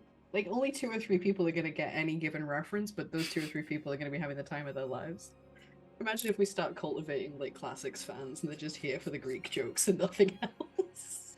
Hey, I'm here for the Mamma Mia fans, okay? It's Mhm. not all classics. We Well, cover no, a if- lot is of classic. demographics. The last Yeah. thing I'll say is if we want Fans. Greek references, everyone in the village is like has the same last name. Yeah. They're all Sekundakis. That said, despite the fact that you don't remember much about your nights out, Dandy, you do find that a lot of people Also, I can't smell anymore. yeah, that's the thing that happened because of tables that you roll on in the Lancer rules. Danny lost his sense of smell. Yeah. He also I gained a think couple of whatever their items. best was kind of like, it must have absolutely eviscerated whatever was in my nose. Just the smell of it. My mustache stayed though. And you gained a couple of items. You found some handy Yeah. trinkets. My handy dandy all-purpose lubricant called oh god, what is it? It's purple. I know this. It's like- this. It's Purple like Flurp? an industrial batch of lubricant or something. Yeah, it's an industrial batch of lubricant, and it's just labeled all-purpose lubricant. It's the good APL. You've heard of APIs before, but now it's an APL. And it is canonically a vibrant purple liquid. Yeah. Which is just the kind of detail that... I think I become known for that in a way. It's just like, oh yeah, I know a guy. He's got some all-purpose lubricant. You need anything lubricated, Dandy's your guy. Yeah. I mean, I've been there. I got my head stuck in some banisters before, you know.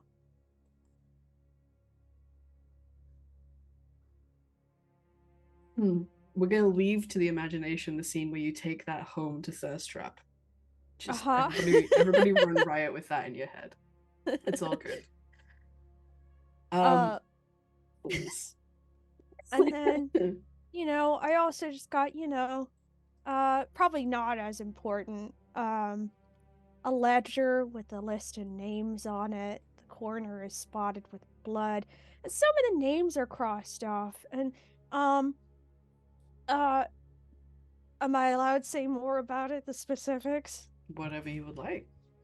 So, the name, Greaves is on the spine of the book, and the inside has a lot of names of people that, oh Lord Greaves something, and a few of them are crossed off.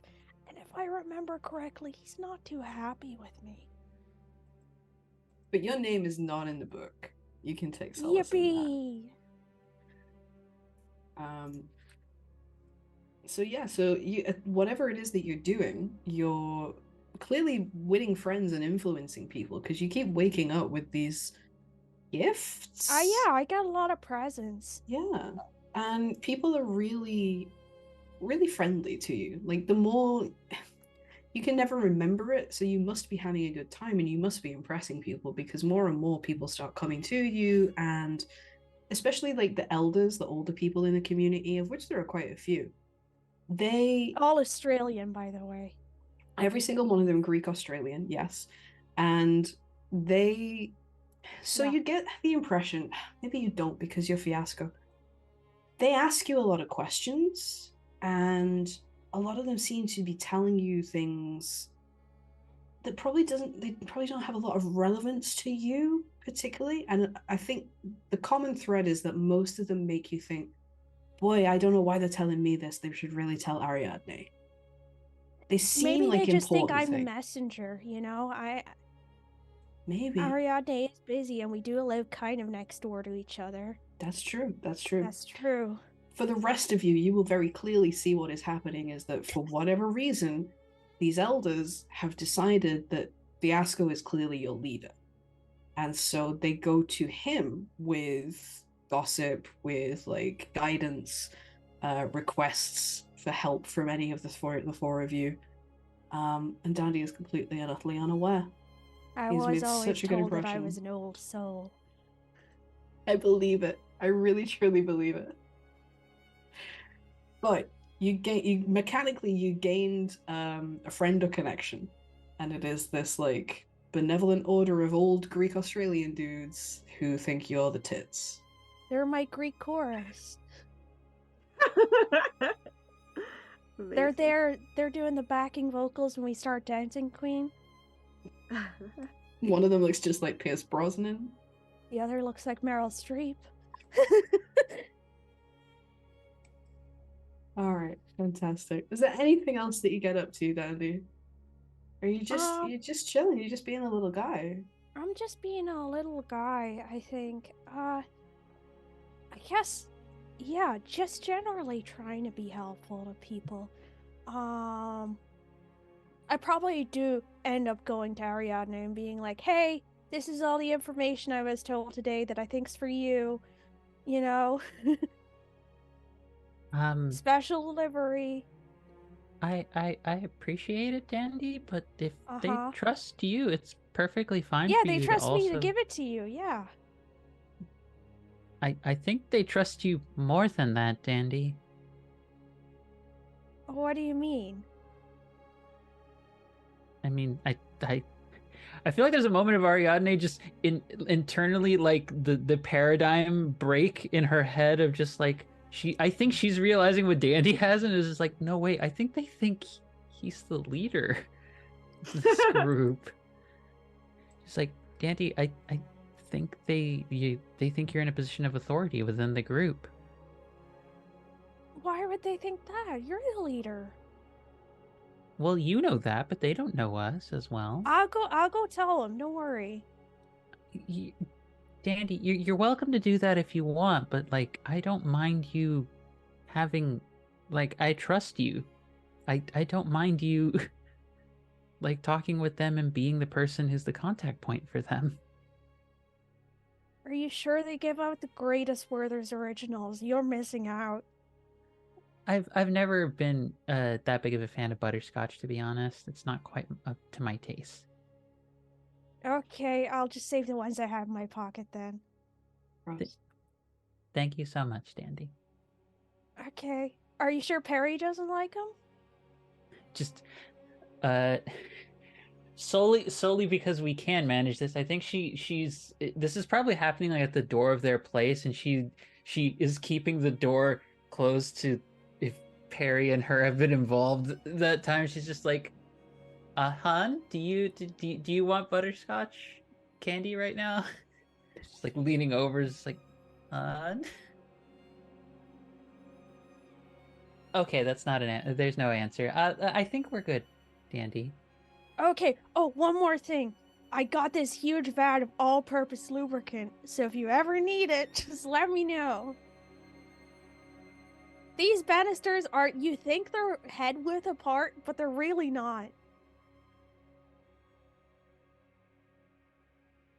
Dandy, I adore you. I'm Oh. very happy you're getting to be with Thirst Trap.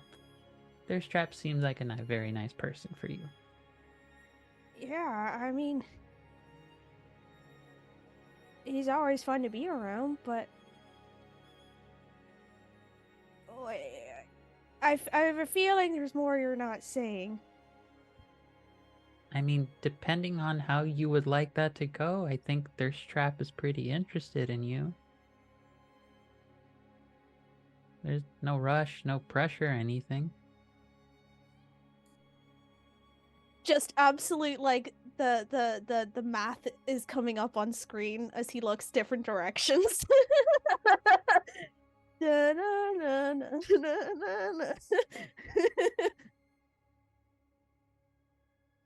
Oh, I think I got some thinking to do.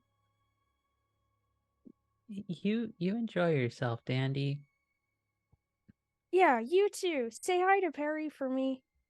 Will do. I think the door's been closed to hide the fact that I think she only has a bra on and like small shorts.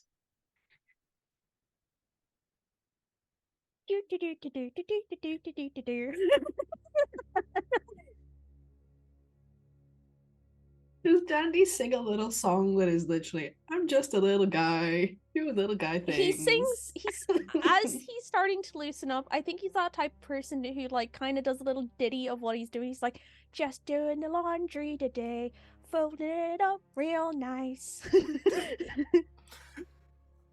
Does I love him. when Fiasco does laundry, does he remember that he has the Werther's original in his pocket? Oh no, And so doing all the the laundry laundry is like today. sticky Oh no, butterscotch. there's original in the pocket.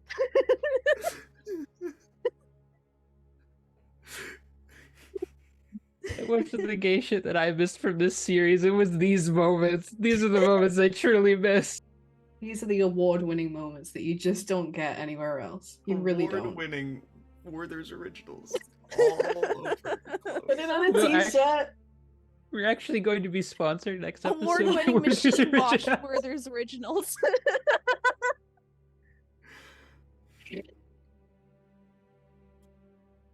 But yeah, he just says a little ditty, do do do do do, walking down the street, do do do do love do, him. I love him. saying hi to everyone I meet, do do do do do. I love this version of Fiasco. I'm so happy that he's happy. Not for long, do do do do do do do. I don't know what you're talking about. I don't know what you're talking about. Fiasco has all his socks labeled. He's not lost a single one. They're the socks What that have, like, wizardry is Monday, that? Tuesday, Wednesday, Thursday, How? Friday on them. He is meticulous. Does he have one of those like net bags that you can put your like little things in so that it doesn't get lost and it's got like his name on a label? Yeah. I love Oh that yeah, for yeah, him. yeah, yeah, yeah, yeah, yeah. I love and hate this man in equal measure. All right. He also Again, irons his socks. to the opposite end of the spectrum. Enough of this. I can't take Okay. it. That's my line. Is ironing socks. Let's go again to the complete opposite end of the spectrum and do something really, really badass. Talia, you mentioned wanting to find someone for a particular reason. Yeah, so What reason might that be? well, Talia did get some weapons training, purely like ornamental for the Mhm. purposes of like rituals and like other ceremonial things back in House Sand. Mhm. But she's not great. And like besides all the pilot stuff, which is also fine, she doesn't have like personal combat experience. And Mhm. would probably like after the conversation with Lex, try to find someone that could actually teach her how to properly fight, how to properly use a weapon, and all that stuff. She doesn't even know if this person exists on Free Saint Jack. So actually, I feel like your best point of contact for figuring this out, strangely, is Dandy. And Oh my god. Dandy. Oh my god.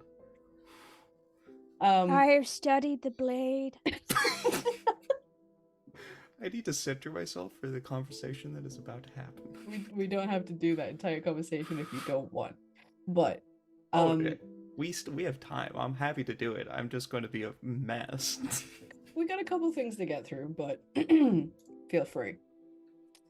Essentially, what I was going to say is Dandy's the hookup. Dandy can get the hookup anywhere on Free Sanjak now. And so Dandy is able to find somebody, not at Ida's Rest, but somebody knows somebody in a different settlement. And essentially, you are able to get Breezy to hop on the shortwave comms and send a message across that this person is required. And if this person finds your invitation intriguing enough, which, spoiler alert, they do, eventually they will turn up to the village with a couple of training blades in hand, ready to do a really gay montage.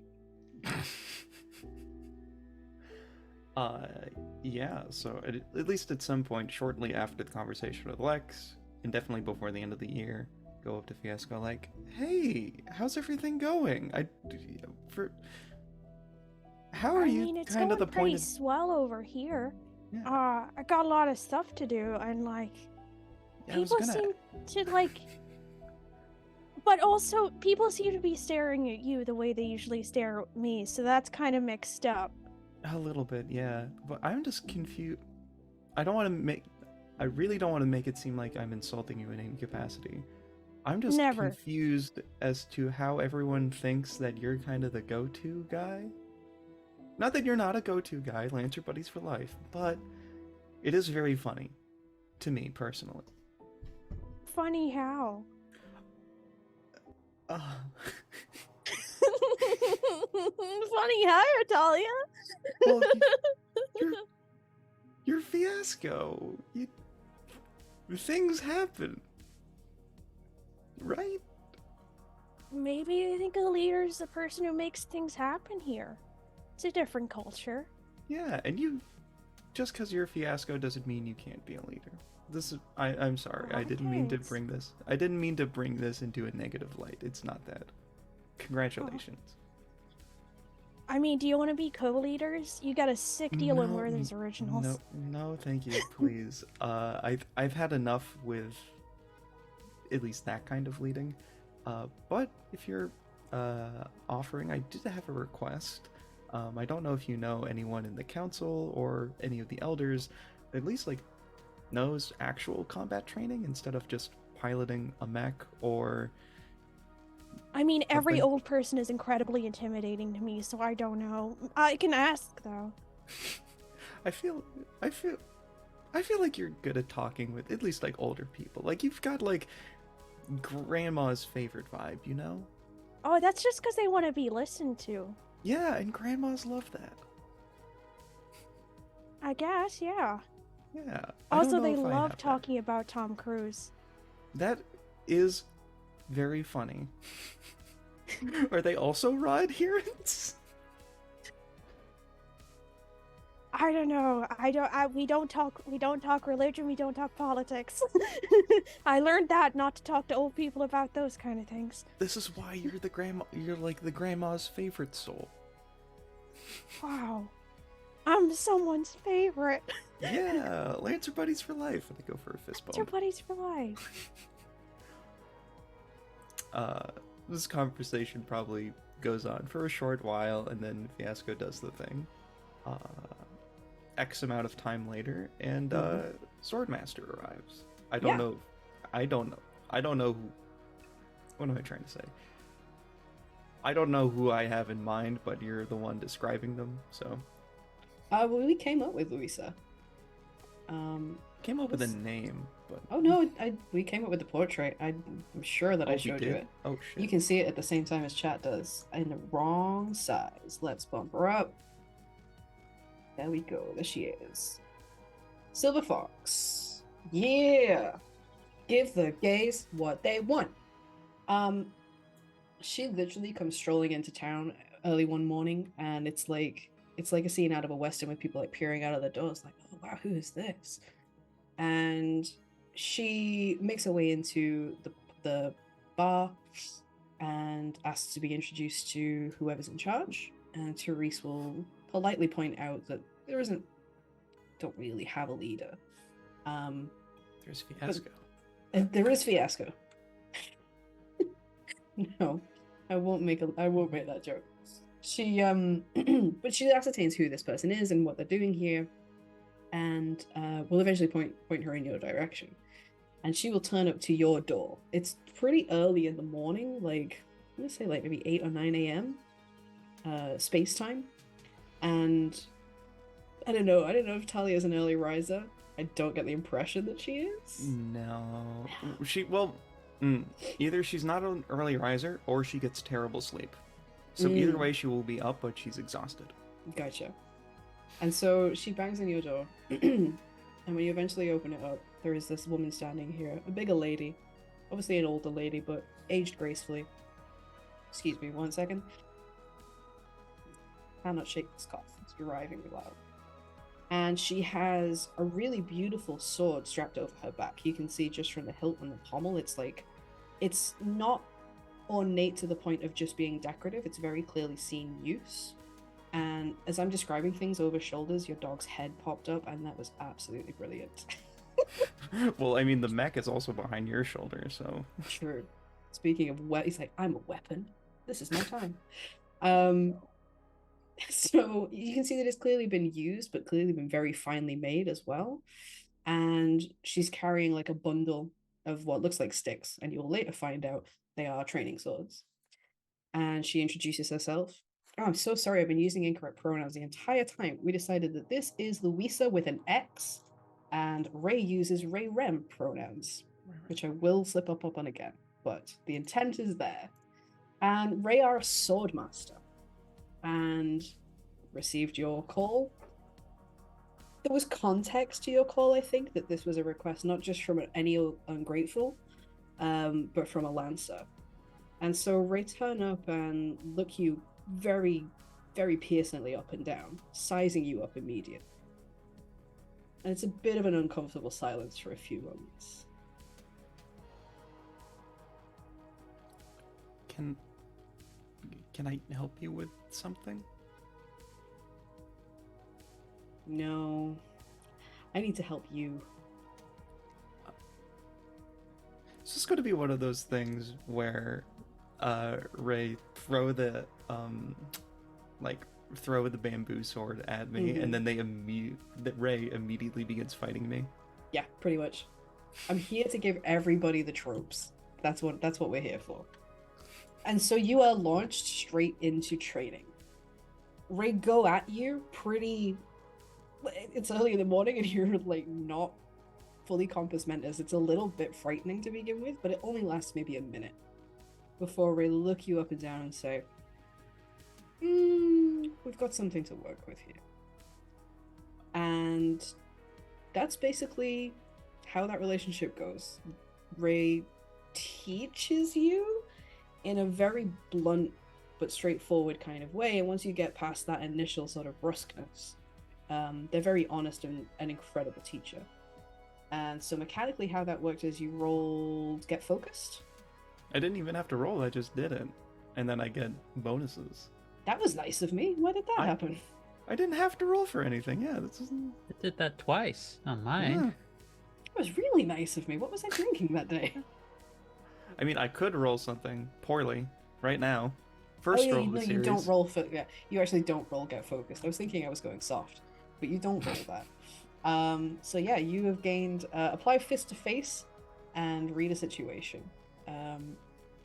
Fists to face we're going to use loosely. We'll allow it to be used anytime there is like hand-to-hand combat or like non-mech, non-gun combat. Use it wisely. Yes. Yeah. But otherwise I imagine the training up for like the past couple months going like physically well. Like, Talia can eventually do, like, all of the different techniques, and I don't want to say moves, because, like, I feel like that's not really, like, a thing in combat training. But definitely, like, techniques and whatnot, but just, like, the mental understanding of it is still kind of not there. Because, like, Louisa, Ray put their whole fucking body into, like, everything. Talia has not understood that yet, and is still very much, like, compartmentalized. I love that. I love the way that we've broken it down into, yes, the physical element as well, but also that like Talia's learning that awareness, is learning to second guess moves and anticipate blows, and after a few months you stop being covered in bruises, which is really good. Still getting my ass whooped, but oh, absolutely, but at least it's like it's probably progressed to that Princess Bride, like hopping over things and jumping and doing the spin around it's less immediate physical contact is the failure, and it's more just not being able to catch her, not being able to do to her what she was able to do to you. I'm like halfway on Hades' health bar in the whole of the run. But as soon as you defeat her, it's second phase. She comes back. They come back, and then they do the bullshit thing where you have to hold a leg close. Fuck that guy. I hate that fight. I would love this baby. I would love if like Ray are so hard on Talia, and then like Dandy stops by for like a couple of training sessions, and Ray just turns into like that adorable like cheek pinching granny, like, oh, have you been eating? Does Ray do Ray I'm really bad at this, I'm sorry. Do Ray make shortbread for fucking Fiasco? That is like the like, besides Werther Originals, like shortbread I feel like is the most grandma thing you could do. I feel like Ray would really want to, but the chances of having the supplies for that here. Maybe it's something that Ray talked to Morven about at some point. And maybe it's just Luixa's special shortbread. It's not shortbread. Yeah. It's shortbread. Hold the bread. It's just short. Just a slice of bread. It's just short. Oh, this is delicious. Sprinkled sugar on it. It's like a cracker. Fiasco makes a little butterscotch sandwich. I swear, I have more creative thoughts about fucking Fiasco than I do my own character. Next time He's we play, just a little guy 3. that you microwave in your mind. It's fine.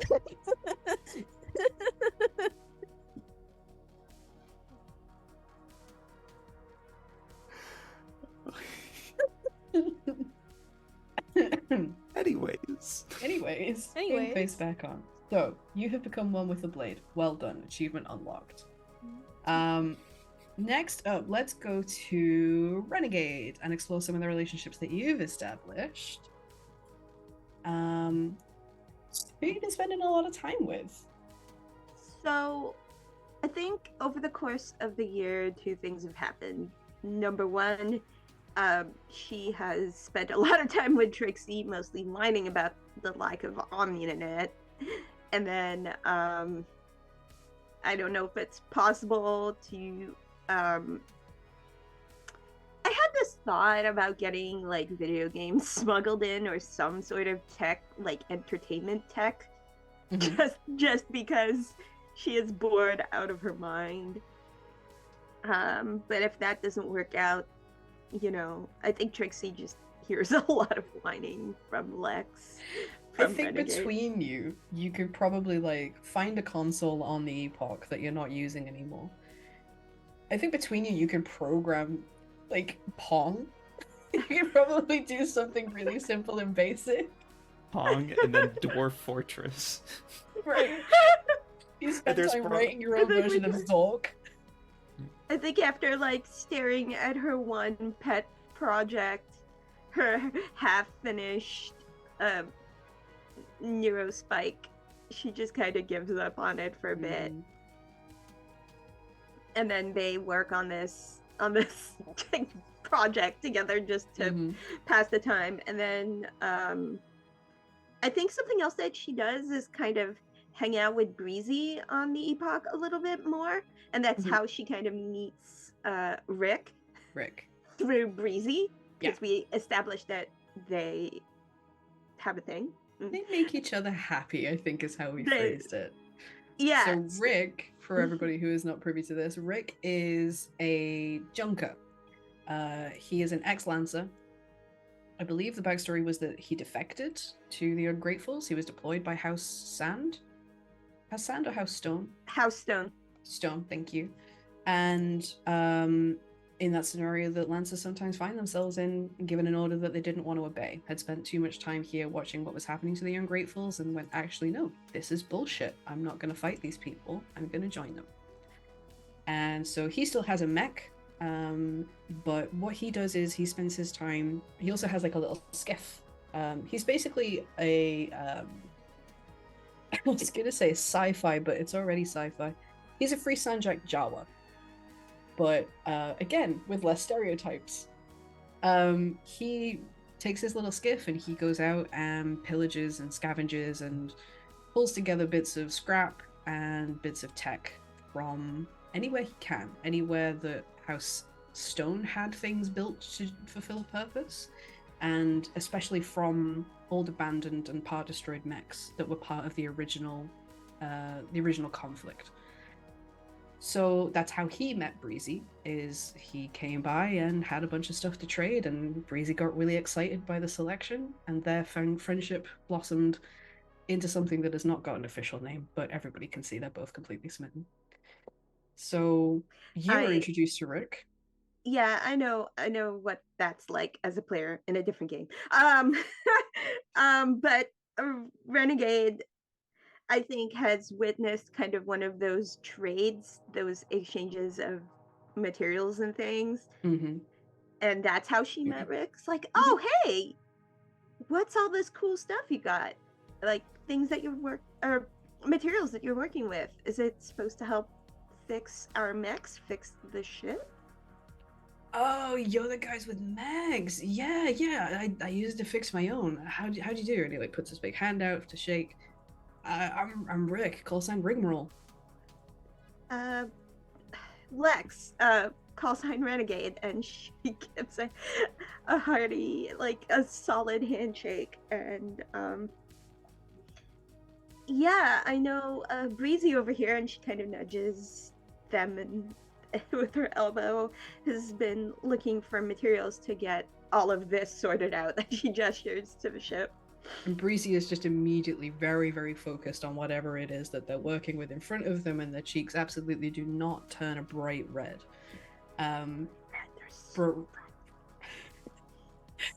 Rick says, it's great to meet another Lancer. Haven't been another Lancer in a while. What are you in the market for? What I might be able to help you out. What, any pet projects going on? What you got to whet my interest?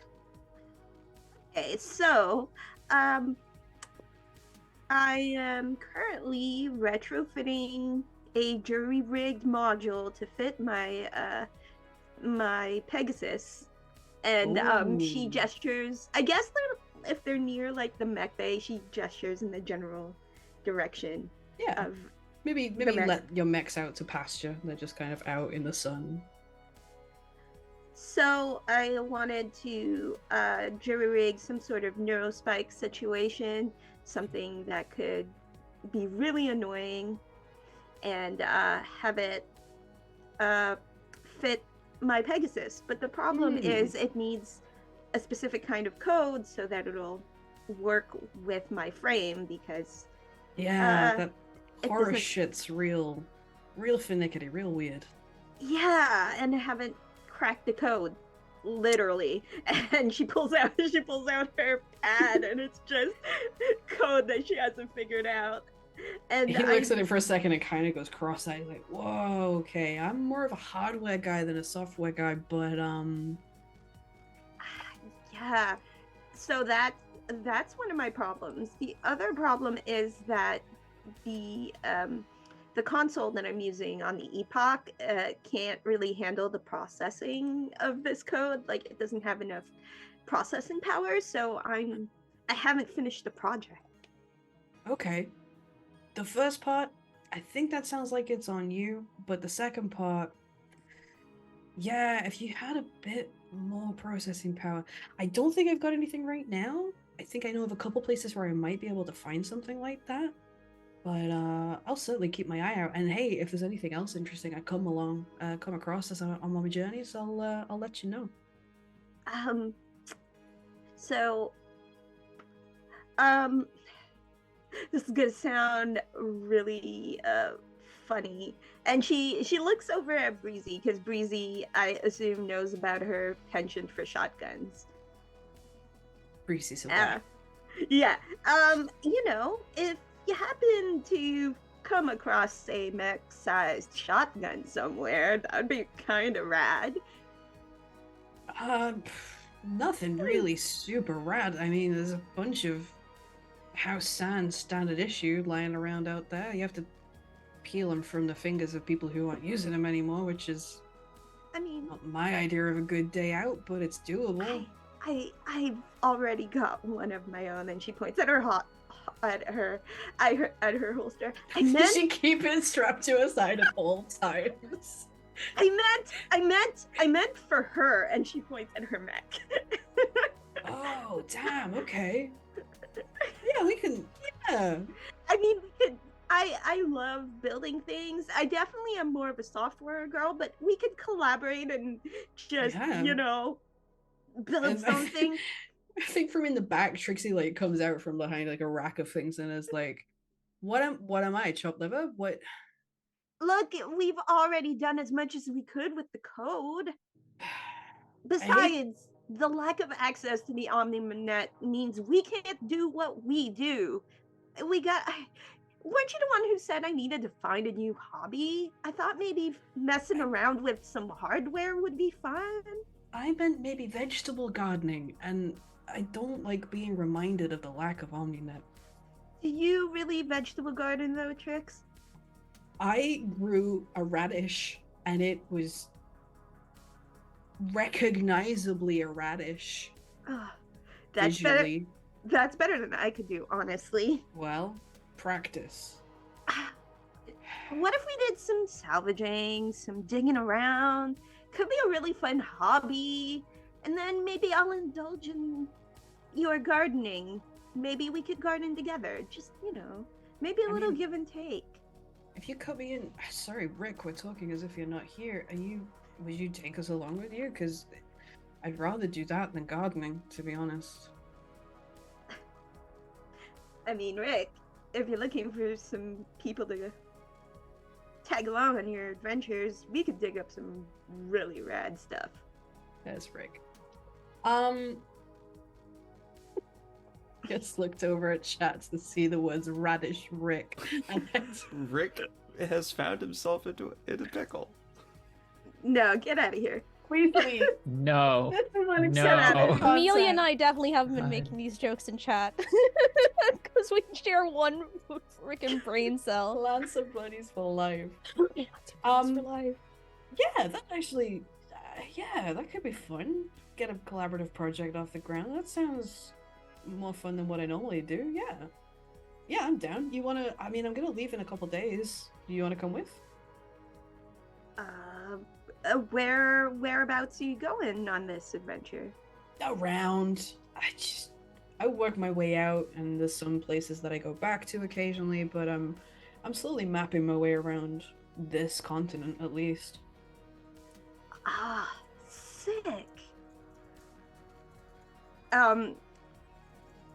She turns to Breezy and Trixie and is just like, I kind of want to go see what's out there. Breezy's still very busy and just sounds good. Yeah, I'm sure you have a great time. Oh, maybe they're a little bit jealous. Oh, Breezy, I made myself sad with NPCs of my own making. Well done, Darcy. I mean, achievement unlocked as a GM. Made myself sad with imaginary voice. I feel a little awkward now. Like, do you need some? Should I go? Should I Yeah, go? no. Do we need you to leave me be? Trixie, I think Trixie just slaps Breezy on the back and is like, "We'll bring you back tons of stuff. This will be great for everybody." Yeah, Rick, we're down. Let's go. Or you could come with us. And Lex just smiles Breezy like, they're not like, do you want to come? I mean, the more the No. merrier, right? No, I too much to do here. I'm good. I'm good. How long do you go on these trips, Rick? Maybe we could see about liberating Breezy for a few days. No, really, I'm good. I'm good. I like it here. I'm good, honestly. And Rick's like, yeah, no, you're welcome, but if you don't want to, no pressure at all. But you two, yeah, let's go. Let's go for Okay. thinking about what you want. I may think there's a couple mechs down at the old basin. Yeah, let's do just a 1 week thing. You got supplies, you can pack up for a week. Yeah, Cool. I should be All able right. to. Let's leave in a couple days. Okay. Yeah, absolutely. Sweet. And that happens fairly frequently after that. You'll just meet up, go out on a scavenging trip, and Look, Breezy, we got a bunch of materials for you, buddy. right? And Breezy actually begins to really appreciate the trips because there's a lot more stuff that they can do some stuff with. I'm not saying that they're adding things to the epoch that might have laser cannons involved, but I'm not saying that either. Listen, remember when you said you were working on those cannons? Here's more parts. That's when you discover what Breezy's really happy face looks like. And then Lex makes it one of her side goals to like have that reaction after every trip from Breezy. So she always tries to bring back like materials that are like from Breezy's like wish list or whatever, like of the things that they're working on in their project. You're able to work through pretty quickly, and then it becomes like once Breezy's done all the updates and like repairs on your mechs and on the epoch, it becomes something that Breezy can then do for the rest of the community as well. It's like rigging up sprinkler systems for the vegetable patch, it's rigging up solar panels for the bar and things like this, and fixing the really dodgy sound connections so that the skiffle band at least sounds halfway decent when you're out on the patio. It's everybody helping everybody, and it's real nice. I love that so much. I did not think that far ahead, but I think Lex starts to find a sense of purpose, and she almost forgets about her unfinished project. It's like, yay, I'm helping. This is what happens when you have a bored kid locked inside on a rainy day. You give them something to focus on. Or you let them go outside and muck around. Or you just let them go muck around outside. All right, fantastic. Or the Cat in the Hat shows up. That has never happened to me. No. I feel really unlucky, but it's never happened to me. Mike Myers in a fursuit hasn't shown up to your house speaking in rhymes. No. Never happens. Maybe one day I'll get lucky. Maybe one day. All right, let's address the elephant in the room as we approach the end of our session, and let's do the real gay shit where Angela and I try and make each other cry.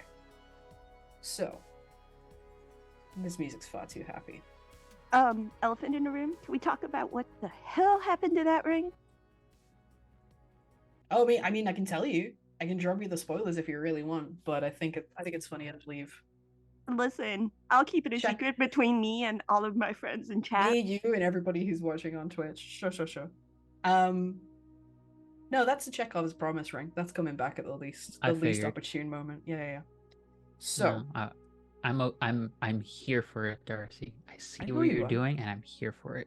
I studied narrative. I know how this shit works. While we were being gay, you studied the narrative. I have become the narrative. Carrying on. How is Perry and Ariadne's relationship at this point? Towards the end of this first year, how have you settled in, and how have you got there? Has it been easy, or has it been work? I think it's been a lot of work throughout. I think we've talked about this before. We spent a lot of time talking about this because we're both very gay and excited, and we love romance shit. And I think we described it as like there's the initial part of like being happy to see each other, and then I think Ari really trying to jump into, okay, how do I get involved here? How do I work? How do I do the things? How do I do the duty part of who she sees herself as? Mhm. Just get invested in that, spend a lot of time. And I think I don't necessarily think she avoids staying with Perry. I think it's more like it's the equivalent of like, you have your bed, I'll just take like a couch space here. I'm fine. I don't really need too much. And then I think it probably comes maybe not to a head, but I think there's a moment of like the smallest thing, just like a little thing that's off of them maybe having breakfast together in Perry's place. Mhm. And like wrong, she says the wrong, like Perry makes the wrong thing for eggs, or Ari says the wrong thing, and it sets off a long like argument, like one of those kinds of things where, you know, because I'm sure you've had this with your partner, Darcy, where you're fighting over the most inane bullshit, and you're like, no, we're just not addressing the actual issue that bothered me, or like a trigger that came up, or like just. And I think there's just a point where Ari ends up being like, why did you leave me? Why didn't you ever get back in touch with me? Why didn't you ever reach out? Why did all of you leave me behind? That's a lot of questions, okay? There's a lot of questions there, and they don't all have easy answers. And I'm sorry. Bottom line, I'm sorry. I'm sorry your hand got hurt and you couldn't be on that mission. I'm sorry that shit went down the way that it did when we were out there. I'm sorry that I spent all that time trying to protect you, which is why I didn't reach out to you. People were watching us and people were gonna kill us. And if I reached out to you, they would have killed you too. I know that's cold comfort, but I would do it again. And why is that? Why would you go through all that grief for me? You know why? I want to hear it. A, because I'm not a shitty person. I wouldn't put anybody in danger when they didn't need to be in danger, regardless of how I felt about them.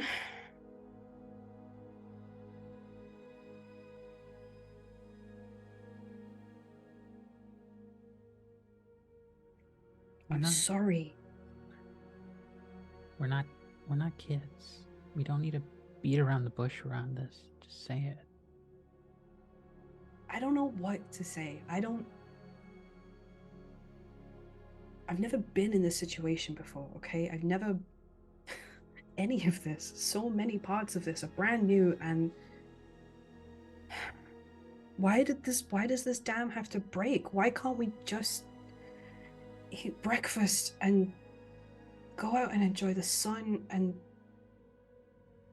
just be together? Why do we have to do this?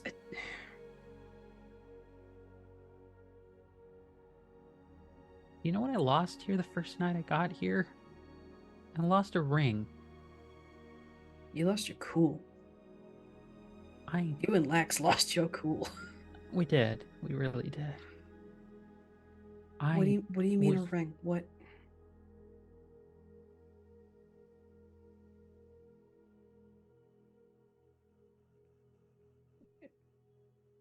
Remember do you remember the other little bar that we managed to go to at one point? It was like a couple of stories tall. It used to have like nice little private ledges. Folks could just hang out and watch things. Do you remember that? Shit. Yeah, on oh yeah, that real dive planet where nobody would go. Yeah. Yeah. God, I loved it there. I remember that, yeah. We used to go there a whole bunch of times whenever we could. It folks knew about it, but like, you know, our group, we didn't give a shit about the kind of places because we enjoyed it. And I remember the first time we were there, the first time we ever really hung out, and honestly, I was just trying to sort out how I was processing just the whole day. I know Marcus was giving me shit for something. Emily was giving me shit for something. That's about right. That's kind of how they like to do things with me. I was the one with a stick up my ass most of the time, especially back then, because I didn't want y'all to Die. yeah, you all had a habit of just going off, disappearing for a long period of time, and then I have to deal with it. But I remember the first time I had a good conversation with you, I thought, oh no, I cannot have this kind of feeling towards somebody. And then so many months passed. And then we had a night where I don't even remember now if you kissed me or I kissed you. You want to know what the only thing going through my mind when that happened was?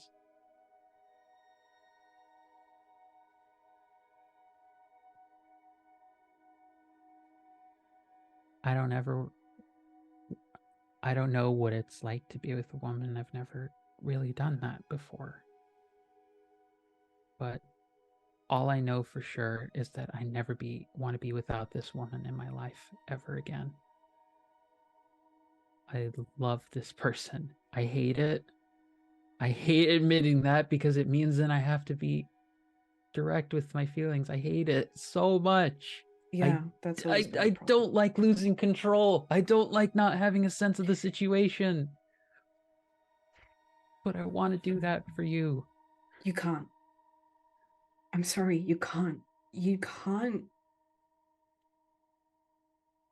You can't put anything in a box. You can't put a person in a box. You can't put a feeling in a box. You can't preserve things. Things change. But it's okay. We kissed that night and you thought, I don't want to lose this. And then you did. It wasn't entirely my choice, but you did.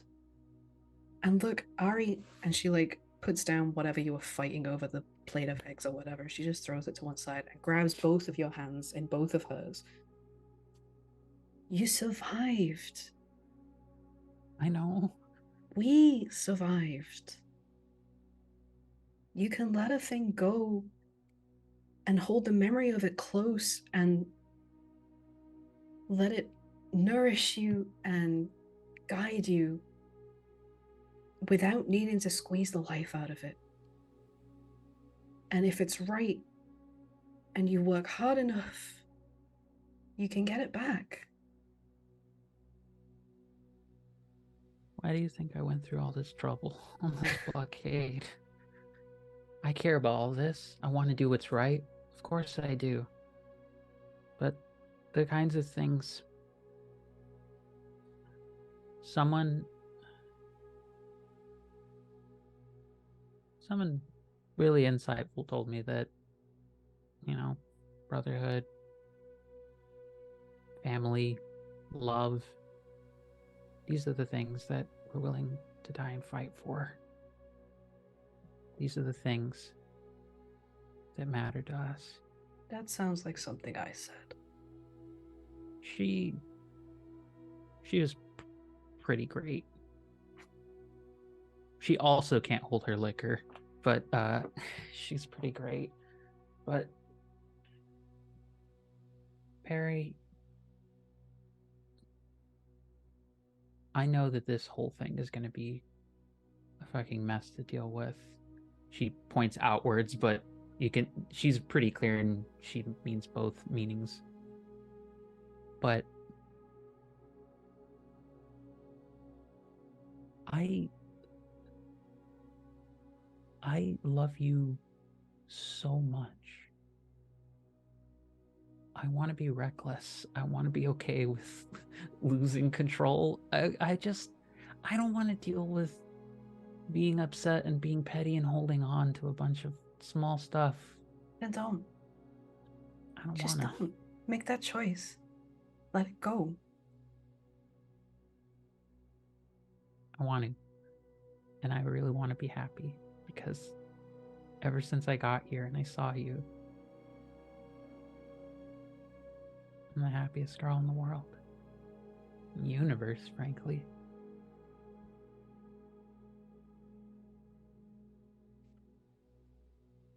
I didn't think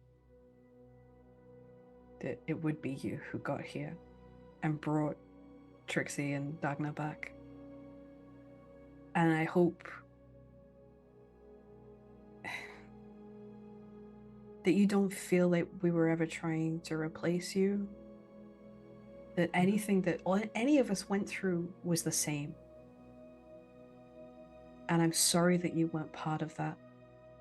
But it made us stronger. And what you have gone through has made you stronger. And we're going to get through this.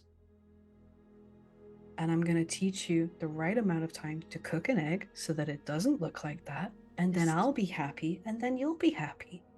Fine. Okay. Fine. I will listen to you on this. Thank you. Might I offer an additional thought here, though? I'll allow it. I'm still pretty hungry. I don't know if you are too. Yeah, do you want to go to the tavern? Therese knows how to cook an egg. Just saying. Not what I meant. Oh. I wonder if she'd deliver. Why don't we try? Yeah, okay. Yeah, sure. Eat the black. And whether or not you're able to completely let go, that's a transition. That's gonna take some time. But from that point on, she takes no more of your shit. I don't want her to. I think it's kind of a situation of slightly tough love. She'll just surprise you occasionally, like, we're gonna go and hike that mountain. Come on, let's go. And any kind of resistance is met with, let's be reckless. Every single time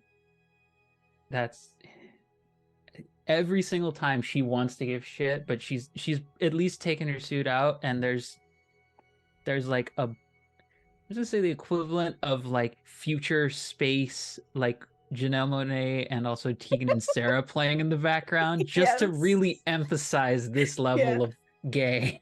I love it. All right. Fiasco standing around in the background like Benoit. Like, All right. I had a little bit of an inciting incident set aside for you. I'm sorry to not leave you on a cliffhanger on the first episode, but we're writing right up against time. We got about 3 minutes in which to do our outros. So you'll just have to have a cliffhanger in the first 5 minutes that will almost immediately get resolved in episode 2. But it is there. We've had a lovely year on Free Sanjak. We've all made friends. We've all learned to cook at varying degrees of success.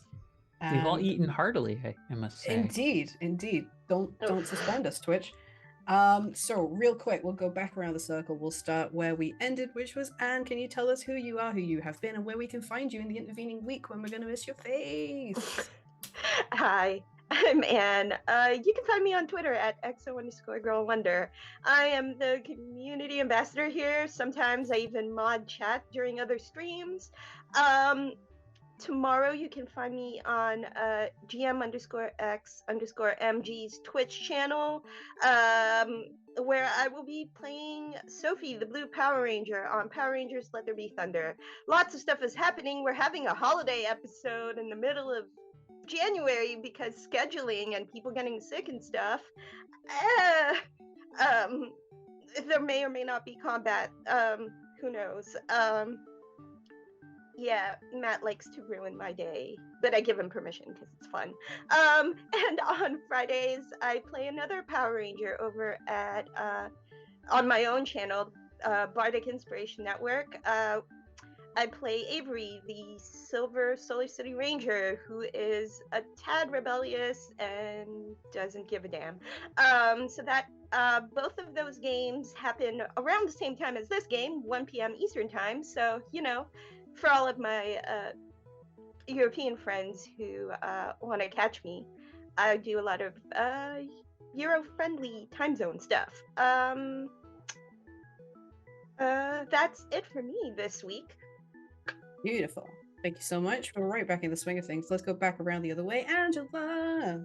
Hello there, lovelies. It's been an absolute pleasure to be here with you all, getting to be Ariadne again in a very different frame of mind, and in a much better place emotionally. You can find me doing a lot of work around our Discord for GRTW, as we are slowly but surely about to land in just a little over a week from now on the 19th. It's 19th of January. Yes, 19th of January. For our first ever zine being released through Girls Write These Worlds, our Rebirth's New Beginning zine, of which we have so many amazing writers, so many amazing people, artists. Just, we are so proud. I've been looking at that thing every now and then and just saying, gorgeous, gorgeous, love it. But also, you can find my first ever game I published, Flame in the Abyss, as part of the Constellation anthology that's being put out by Hit Point Press. The Kickstarter, I believe, has happened. And I may or may not in the future be happening. There's tweets going out about it. Just go look at Hit Point Press. There may or may not be some musical elements I might be involved with on a couple other things in the future. So yeah, that's me. Hell yeah. And Gask, just a guy. Hey everybody, it's your silly little guy, Gaskinator. I will leave you on a cliffhanger of the mystery of what I'll be starring in next, which hasn't been announced yet, but I have received a beautiful DM on Twitter, and hopefully this will all be in the works by next week. So it's cliffhanger time, baby. I'm very excited for it. And that's all the information I'll give. Other than that, I'm just a mysterious little gremlin. Thank So you. deal Thank you with for it. fulfilling my narrative duties when I was unable. You are an incredible second to have in my corner. And finally, Amelia. Hello again. I'm Amelia. You can find me on Twitter at am_rids_music. Besides playing Talia, call sign Flatwound, I technically have two things I do on the internet now, besides just the one. If you like Lancer content, I am a player and the editor on Bring Your Own Mech, the Lancer actual play podcast. We just started our second season a few months ago, so now's the best time to catch up. I guess the other thing, if you like even more Lancer actual plays, kind of, I am the not community ambassador, but I'm the one responsible for spearheading the community content page on Massive Press, big repository of all the different Lancer actual plays, campaign settings, etc. that have come out. And it's all very easily searchable by name, by where you can get things from, whether it be like a live stream or a podcast, and also searchable by LGBTQIA+ and BIMPOC tags, which I thought was really important. So if you really like Lancer, for whatever reason, you can find the link both in PilotNet, which is the Lancer server, or on my Twitter. I think it's pinned. I forget. I don't know. I just like Lancer a lot.